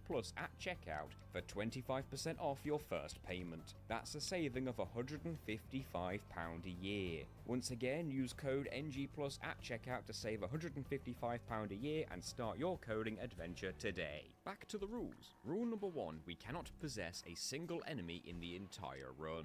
We can still chant though. Rule number 2, we must rescue as many Mudokons as possible. Rule number 3, glitches are fine, just no hacking. And finally, rule number 4, once we destroy the brewery, we win! Before we start, I need to mention that there are a total of 300 Mudokons in the entire game. Quite a bit more than the 99 in Odyssey. Also, we are performing this run on the PC version of the game due to some features and glitches being exclusive to that version. The start of Abe's journey sees him exploring the Necrum mine, and there are a total of 75 Mudokons to rescue in the first level. Just like with Abe's Odyssey, there is a secret hidden in the very first screen. If we stand in front of this pile of bones and press down, we can hang through the floor and drop down. Here we see a new enemy type in this game, the Flying Slig, and they can throw grenades. We need to run by it and hide on the left side of the screen. Now we can speak to the Mudokons below and get them to move to the left side of the screen. We just need to make sure to turn the electricity off each time a Mudokon passes through. There's another very useful feature the devs added to Exodus: quick save and quick load.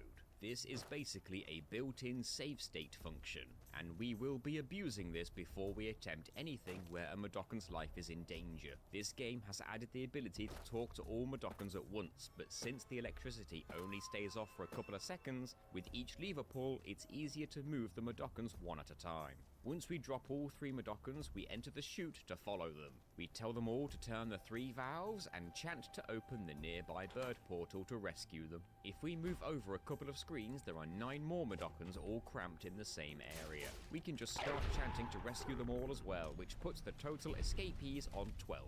Moving on, there's an easy to rescue Mudokon, but the next one is angry about having water dumped on his head. The angry Mudokons won't listen to Abe unless he pats them on the shoulder and says sorry first. He's easy to rescue after that. Emotional Mudokons is a new feature to this game and will come into play a lot.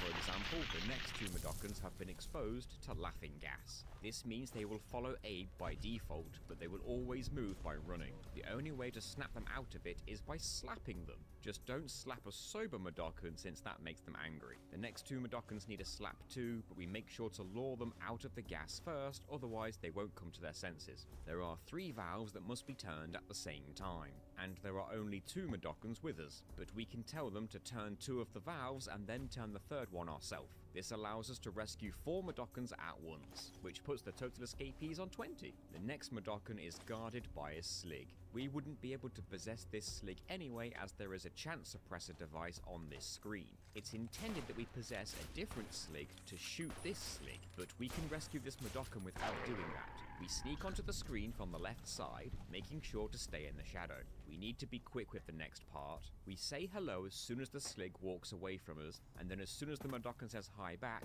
we very quickly say follow me, and then run off the screen to the left. The Slig will spend time looking towards Abe when the Mudokon answers us, and then he'll look back at the Mudokon by the time we say follow me. As long as we're off screen, the Slig won't shoot the Mudokon for talking or walking, and the Mudokon follows us to safety. The Mudokon is infected with the laughing gas on the next screen, but we can slap him to bring him to his senses on the screen beyond that. We need to do it quickly though, as a Slig patrols through this area if we wait too long. We can get this second Mudokon to follow us when the Slig is off screen. We deactivate these 2 mines, and we take this time to mention that in Abe's Odyssey, we used these types of mines to achieve a death delay glitch. to trick the game into thinking that we were dead. But that same glitch does not work in Exodus, so there won't be any Dark Abe in this run. But don't worry, this game has its own unique glitches that are a lot more fun, and they'll come into play later. We can always tell when there is a secret area on any given screen, as there will always be a pile of Soulstorm Brew bottles lying around, just like on this screen. The very first screen of the game is the only exception to this rule. We can drop down from above to reach this secret. We somehow avoid getting shot by the Slig, and we can teleport to the background of the area we were just in, where there are 3 more Mudokons we can rescue. The next area has 5 Mudokons gathered together. We need to sneak them all by a sleeping Slig. We use them all to turn all 6 valves, and then we get separated from these 5 Mudokons in a cutscene. We soon find another secret area by hanging through the ground right here. It's a very simple secret, just 5 Mudokons ready to be rescued immediately. We shortly take a long fall and land inside a chute, which sends us over to the platform on the right. But we can see the pile of glass bottles on the screen, so we know there's a secret. If we run and jump to the left, we fall down into another chute, which sends us back up on the left side of the screen. From here, we can access the background where the 2 Sligs are. If we lure one to the left and run by it as it enters the screen, we can just make it to the door before we get shot. On the next screen, it's intended that we possess the Slig below us and then have him walk into the mine below. This would remove the Slig and get rid of the mine that's blocking access to the next door. The solution in a no possession run is surprisingly simple. We can get by the Slig no problem as long as we're quick. As for the mine, if we walk towards the mine and quickly hold up just before we blow up, the mine will detonate, but Abe will enter the door at the same time. Abe is invulnerable whilst entering doors or chutes, and since Abe enters the door on the same frame the mine detonates, the explosion doesn't affect him. Since Abe arrives on the next screen during an explosion, the birds here are scared away. But since the mine is gone, we can re-enter the door to respawn the birds, and that's 3 more Mudokons rescued. The next secret area isn't far away. We need to drop down after entering a chute. If we hang down, a Slig shoots us immediately. However, if we walk over the edge instead, we get just enough time to sprint into a roll to the left. We can rescue 4 more Mudokons here, but now we need to get back the way we came, and that Slig's still there. All we need to do is say hi to distract the Slig, roll by him, and quickly jump up before the Slig can even figure out what's going on. We are reunited with the 5 Mudokons that we were separated from, but they are all now sick. This means we can't get them to move, and we need their help to turn these valves. So we need to go on a journey to heal them. The next area pits us against several slogs. Since Abe cannot possess slogs in this game anyway, we can get by them as intended, by electrocuting them and their children. We grab a stack of 9 rocks from this sack. We're supposed to use them as part of a rock throwing tutorial, but we make sure to keep a few when we're done here. Before we leave the mines, there's another secret area to find. It's just down here. This is where we find our first blind Mudokons. They will follow orders like regular Mudokons, but they won't know when to stop walking unless we tell them to wait. It's safer to escort each of these Mudokons one at a time over these trapdoors, since we can't close both trapdoors at once. When we get all 3 of these blind Mudokons down to the bird portal, we don't rescue them yet. In a sneaky move, there is actually another secret area within this secret area. It's Secretception. And if we bring the blind Mudokons with us, we can turn all of these valves at once. How the Mudokons knew to turn the valves when they're blind, I don't know. This leads us to 4 more Mudokons, so that is a total of 7 Mudokons that we can rescue in this secret area. This is when I learned about a useful glitch that we can use in this run. If the birds ever get scared away, if we simply quick save and quick load, the bird portal respawns instantly. Since we're playing the PC version of the game, quick save and quick load are also bound to keys on the keyboard, and not just options in the pause menu, so that makes this a bit quicker. The game has the cheek to put a blind Mudokon tutorial after that secret area. There aren't any enemies around here though, just a few mines that we can destroy with the rocks that we brought with us. That's another 4 Mudokons rescued. There's a well-hidden secret area after this though. We run and jump over this edge and climb up to find 2 more Mudokons to rescue. There's another secret area on the very next screen, and we can reach it by running and jumping from here. All that's up here is a ring to pull which turns off a meat grinder in an upcoming secret area. They love their secret areas in this level. Before that though, we make sure to move these 2 Mudokons away from the meat grinder before pulling the lever below, because only a fool or a murderer would pull that lever first. Down below, we can see the first instance of a blind Mudokon being guarded by a Slig. We quickly move the Mudokon over a couple of steps to the left while the Slig patrols off-screen, and then we grind the Slig's meat. We can go on to rescue 4 of the Mudokons in this area, and then we can climb up to the secret area that we saw earlier. Once we turn these meat grinders off, we can bring these 3 Mudokons down to the previous bird portal, which is now a total of 58 escapees. Just like in the first game, we must stay still while the security lasers are touching us. There are some mines we can deactivate, but we don't need to since there's enough room to jump over them all. Once we reach the mine car, we decided to abandon all the stealth nonsense and motor the Sligs in our path. When we see the Mudokons and the Slig below, we wait on the left side and time our drop when the Slig is on the left side with us. The 3 Mudokons didn't even get to see the cool kill I just did. They're blind. Whatever, we exit the minecart and lead them all to their freedom. There's an awkward mine to deactivate. It's next to a Mudokon and a security laser, plus a Slig patrols through here if we take too long. Once we deactivate it, we escort the Mudokon to the left of the minecart and leave him there for now. This prevents the Mudokon from being run over if we take the minecart to the right. We do the same thing with the other 2 Mudokons on this track, which means we can now run down all the Sligs in this area. With them gone, touching the security lasers is no longer an issue since all it did was alert the Sligs. So that's another 3 Mudokons rescued. The next secret might be the easiest one to find so far. We just need to climb up this ledge and make our way along the crawl space up top. This leads to another easy 4 Mudokons. The next screen on the minecart track looks daunting, but we just need to sneak over to the mine, deactivate it, and then roll back to the left. The Slig will follow us, but we can get back in the minecart and run him down. We rescue these 3 Mudokons and we enter the final tunnel of the Necrum mines. Once we reach the end of the background, the game seems to want us to possess these Sligs before we enter the foreground. We can just teleport to the foreground and make a run for it instead. As we enter the next screen, we start to sneak so we can reach the minecart. Now we can go on a small killing spree. But unfortunately, this Slig won't stand under our minecart. We can't chase him down either since we'll kill Mudokons. So we wait for the Slig to walk off screen, we quickly ride the car just next to the Mudokon on the right, get out, tell them to move to the right, we re-enter the minecart, and once they're both beyond the minecart, we can then run down the Slig just in time. We are now home free to rescue the last 4 Mudokons in the Necrum mines. That is all 75 Mudokons rescued in the first level without possession. All that's left to do is escape the mines while a flying Slig tries to throw grenades at us, but not before detonating the place first. We escape by the skin of our teeth. I just hope Abe wasn't planning on having kids. The game's second level is Necrum itself.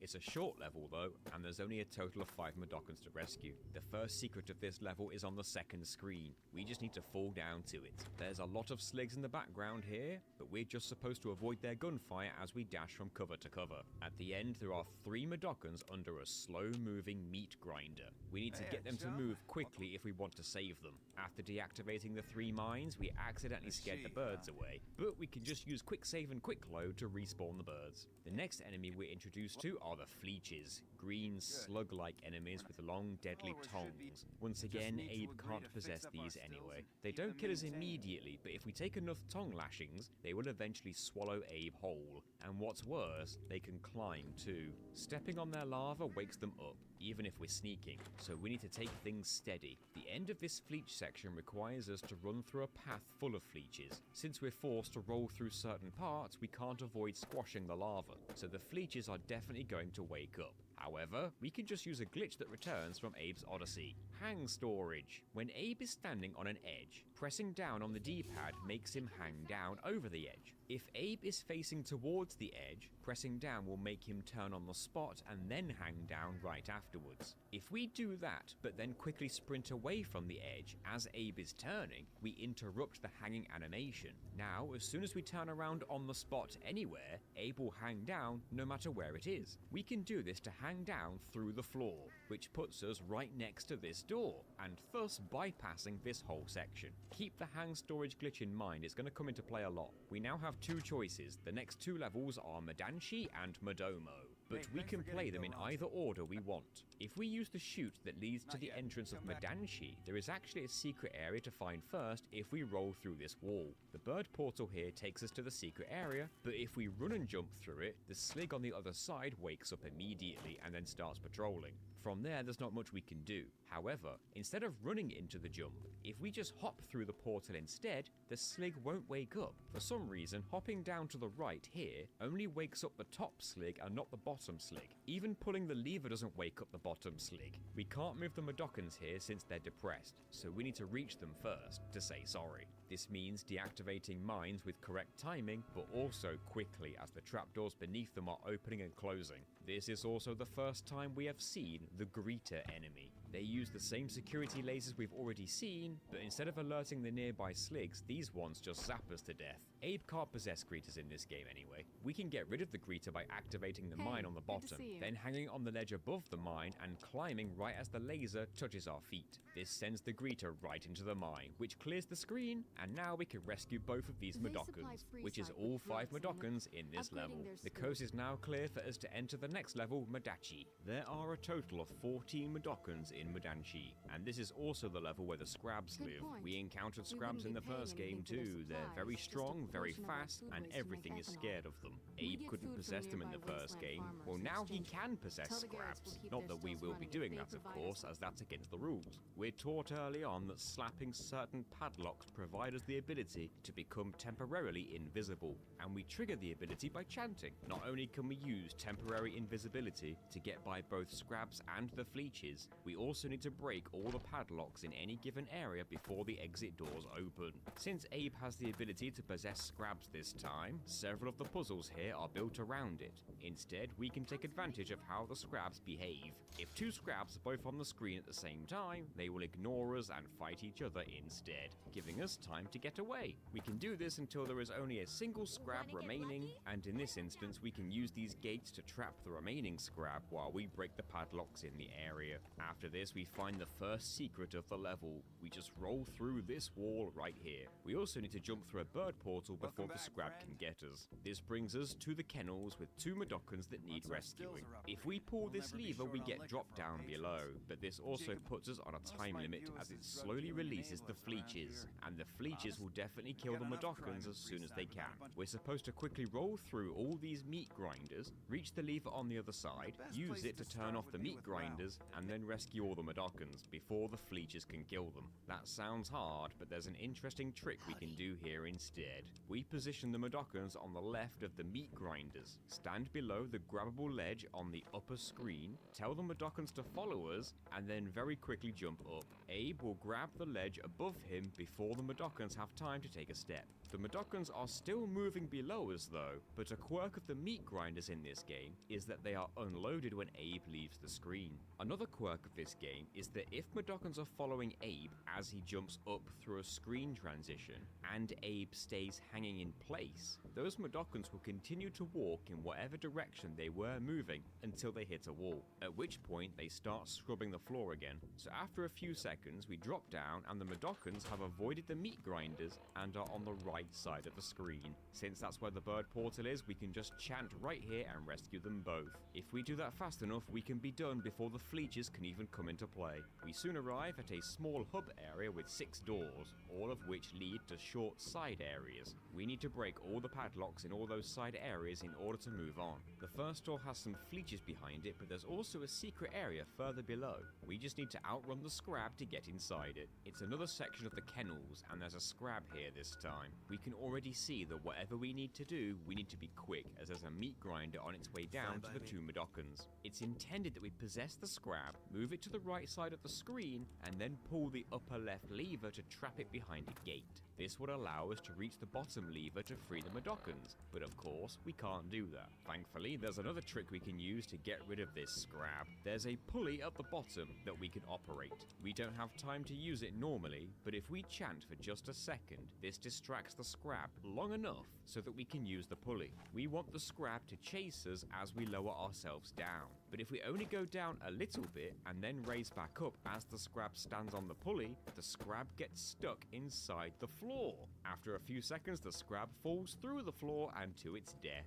Who knew Scrabs could do the hang storage trick too? And from there, we can rescue all 4 Madokans here. Back in Madanchi, the first area's padlocks are fairly easy, as it's just the Fleeches guarding them. Only one other of these 6 doors has a secret area inside it, but until then, a lot of the areas behind the doors can be beaten without any intended possessions. It's the top door in the background that has the other secret. We can find it by rolling through this wall. We simply just need to be quick here before the bottom gates all open. We can lure the Fleeches up top into the electricity, and once we've zapped all 3, we can rescue all 3 Mudokons no problem. Although, if you want to see something weird, if we make the Mudokons stand on the far right and then fart next to them, they take a step back, bump into the wall, and fall through the floor. The game doesn't even add them to the casualty list. We kinda just fart them out of existence. Anyway, we reload the area and save them properly. It doesn't work if Abe bumps into the wall, but we will take this time to remind you of a glitch that we used back in Abe's Odyssey, the backwards jump. Just like with the hanging down animation, we can also store a vertical jump into a grab. This is done by standing underneath a grabbable ledge, facing away from the ledge, and then pressing up and sprinting away as Abe turns around. Now, if we roll into a wall and turn around on the same frame that we bump into the wall, Abe will turn around and perform a backwards jump through the wall. It isn't useful right now, we're just showing you that this glitch still works in Exodus, but do keep this glitch in mind for later. When we return to the main part of the level, the Fleeches in this room have all despawned for some reason. Don't look a gift horse in the mouth. The final door has a padlock guarded by a scrab. We can lure another scrab down to it, make them fight each other, and hit the padlock while they're distracted. I'm surprised that we can beat the entire scrab section of the game without possessing a single scrab, and we only really needed a glitch to get by one of them. Considering the added ability to possess scrabs in the sequel, you would think that it would have been required a lot more. Mandanji ends with an intense scrab chase, but there's even slogs and sligs down here too for some reason. We find ourselves in a situation where we're supposed to possess a slig, teleport it to the upper platform, and gun down all the slogs before the next gate opens up. Otherwise, the slogs will eat Abe alive. We only found one way around this. It turns out that Abe can actually run and jump over the slogs with perfect timing. With that, we're home free. Our reward is an easy 5 Mudokons at the end of the level, which puts our total escapees on 94. We can move on to the next level now, Mudomo.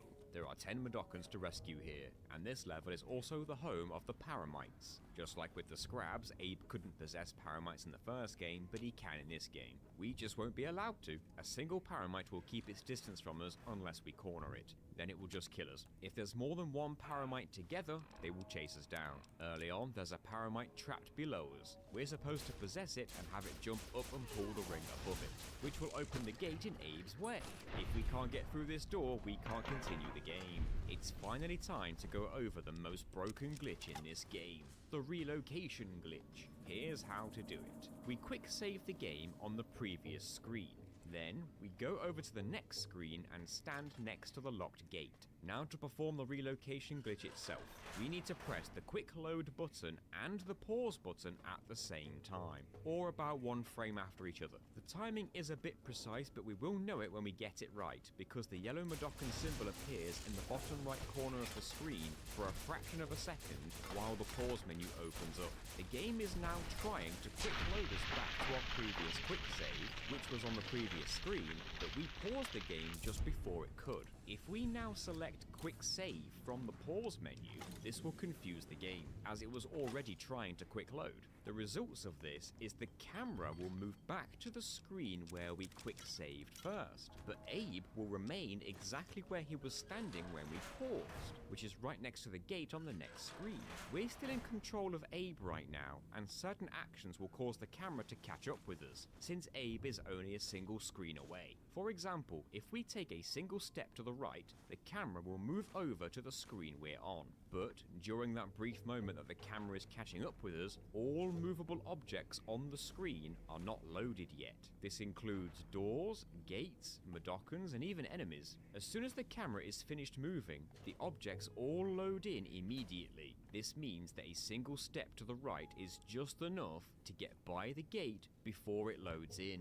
The gate actually loads in while Abe is passing over the gate, which means the gate knocks him over as it loads. But thankfully, Abe just makes it on the other side of the gate before it does. If the gate were 2 tiles wide instead of 1, this likely would not have worked. This is the power of the relocation glitch. And this is the most simple version of the relocation glitch in the entire game. We'll get there. For now, get used to seeing the relocation glitch in this form because we're going to be abusing it. The very next screen has another gate that we can't open without possessing a Paramite in the background. Once again, we use the relocation glitch in the exact same way as before to bypass the gate, except the very next screen beyond that has a trapdoor, a paramite, and another gate in our way. Here's how we tackled all this. Before relocating through the previous gate, we use one of the edges to store a hang animation first. We know that turning around on the spot triggers the hang, but if we hold the sprint button, we can turn around without triggering it. This allows us to keep the hang stored during the relocation glitch that gets us through the gate. Before moving on to the next screen, we quick save the game. Now we can enter the next screen, and then use the stored hang to drop down through the trapdoor. Next, we need to get by the paramite. To do this, we can chant for a second to make it shriek at us, and then quickly roll by the gate. If we timed it right, the paramite won't be considered cornered, and it will just run away to the left. Now that we're here, we can use the relocation glitch again to get through this gate, since our last quick save was on the previous screen. I hope all of that wasn't too difficult to follow, because the relocation glitch is our most powerful tool in this run, and its applications are vast, which you will see throughout the rest of the video. The devs really wanted the players to possess a paramite in the sequel. There is another gate we can't open. We could just relocate through this gate, but we decided to show off a much more efficient method of getting through this part. We're actually directly beneath the screen with the trapdoor and the paramite. If we store a grab in the same way that we did before, and then use a relocation glitch to fall through the trapdoor before it loads, we can then use the stored grab to hang through the floor and land down on this screen right away. This is the perfect example of using two glitches in tandem to skip small sections of the game. These glitches can lead to some strange things though. One time a paramite killed me as I was hanging through the floor, which made Abe and the paramites blip out of existence. That wasn't edited, the game just did that. A bit further on there are more paramites we're supposed to possess to open this locked door. We can use another relocation glitch to get through the locked door instead though. We just quick save on the neighboring screen, return to the spot directly in front of the door, quick load and pause at the same time, and then select quick save from the pause menu. This time we need to wait a few seconds while the camera is off screen, because if we enter doors by pressing up during a relocation glitch, that can crash the game, but only if we do it too soon. We usually wait between 5 and 10 seconds to play it safe, but after waiting, we press up, the camera catches up with us, and Abe is able to enter the door before the blockage has a chance to load. We soon find another hub area, so we make a manual save here. We're going to need it for later. We need to break all the padlocks behind these 6 doors before we can move on. We start with the door in the top right, as this room has a secret area inside it. We can make our way through the main part of this area casually, as no possessions are required. We're mostly just running away from the paramites and leeches until we reach the end. It's at the end we find the secret. Instead of going through the door, we jump over to the right and roll through the wall. This is where we run into a problem. There is a chute on the right that we need to use to reach some Madokans, but that chute isn't active until the ring up top is pulled. The only way to pull that ring is to possess the paramite, which we're not allowed to do, and there is seemingly no way for Abe to get up there. If we just jump up, Abe hits his head on the ceiling. Even if we could activate the chute somehow, as soon as we go through it, we're supposed to possess another paramite to pull another ring to open a trapdoor beneath Abe and thus protect him from the falling rocks. It is possible to store a hang from the previous screen so we can just hang through the trapdoor, but without pulling the ring on this screen, the chute here isn't active either, and instead the chute will just send Abe back to the entrance of the secret area. Just for the benefit of showing you where the Madokans are, we sent a paramite up to the next screen so you can see that the only way to rescue those 2 Madokans is to use game speak with a possessed paramite and get the other 2 paramites to pull some rings for us. So it looks like that's 2 Madokans we can't rescue without 2 possessions. At least that would be the case if it were not for more relocation glitches. We're about to follow a series of very specific steps. It might all sound a bit convoluted, but the result will be worth it. We reload our manual save of when we first arrived in the hub area. The first thing to mention is that when we enter any of these 6 doors for the first time, the game auto-saves. We enter the door in the top right first to auto-save the game. We can't go back to the hub through the door we just came from. Not normally anyway. We move over 1 screen to the right. We're going to use a relocation glitch to re-enter the door we just came through, so we quick save on this screen, go back a screen, stand in front of the door, pause and quick load at the same time, and then select quick save from the pause menu to move the camera back to where we quick saved the first time. I'm sure you know the steps for this version of the relocation glitch by now. We wait a few seconds before pressing up so we don't crash the game, and we have returned to the hub area. You're not meant to be able to do that since the doors lock behind you when you go through them. The reason we did it is to prevent the game from auto-saving again the next time we go through that door, since autosaves only occur once per door. Next, we enter the bottom right door, and then we use the exact same relocation glitch in the exact same way to return back to the hub area. The game autosaved when we entered the bottom right door, so now that is our latest autosave. Even though we're not in that area anymore, having an autosave in there is what we want. This is the only method of having an autosave in an area that we're no longer in. Now, we can enter the top right door again, and the autosave for entering this door won't be triggered since we've already triggered it once before. So we have kept our last autosave in the bottom right door, but Abe is in the top right door. There is a reason for this. Now we can progress through this area as normal, breaking the 2 padlocks on the way. Before we leave, we enter the secret area and make a new manual save on this screen. We can ignore this secret area for now. We return to the previous screen and take the exit door, and then we enter the bottom right door again. We position Abe right next to this gate and use the relocation glitch again, except this time we don't make a quick save first. We simply just quick load and pause at the same time, and then select quick save from the pause menu. The last time the game was saved manually in any way was in the secret area, so that is where the camera moves to. Without pressing anything else, we pause the game right here and make another manual save. We now need to use a slightly different variation of the relocation glitch. We press pause and quick load at the same time like usual, but this time, instead of selecting quick save, we want to select restart path from the pause menu. This option would take Abe back to his latest autosave, which would normally be the beginning of the area we are currently in. But because we were able to keep the autosave from the bottom right door, that is where Abe will be sent to. Except, since we selected restart path as part of a relocation glitch, it's only the camera that gets sent to where our last autosave was. Again, without pressing anything else, we must now use a normal relocation on this screen. We press pause and quick load together, and then select quick save. Our latest manual save was back in the secret area, so that's where the camera goes. Abe's coordinates are still in front of that gate we last saw him standing in front of. Now for the hard part. With the camera on this screen, we need to press the hop button to make Abe jump forward. But about half a second after pressing it, we need to press pause and quick load together again to set up another relocation. The timing is important. It needs to be as Abe is about halfway through the jump animation. But since we can't see Abe, we just need to take our best guess and feel it out. If we timed it right, the camera will catch up with Abe right as he is mid-hop, and he hops right through the gate. We walk onto the next screen, which has another gate on it. We stand in front of it and perform another relocation glitch to move the camera back to the secret area. We can now create another manual save file. All we need to do now is repeat all of the previous steps since our previous manual save. Each time we repeat that series of steps, we're able to hop through another gate in our way. Since there are several gates in this area, we ended up repeating these steps multiple times. We can only create manual saves between each gate that we skip,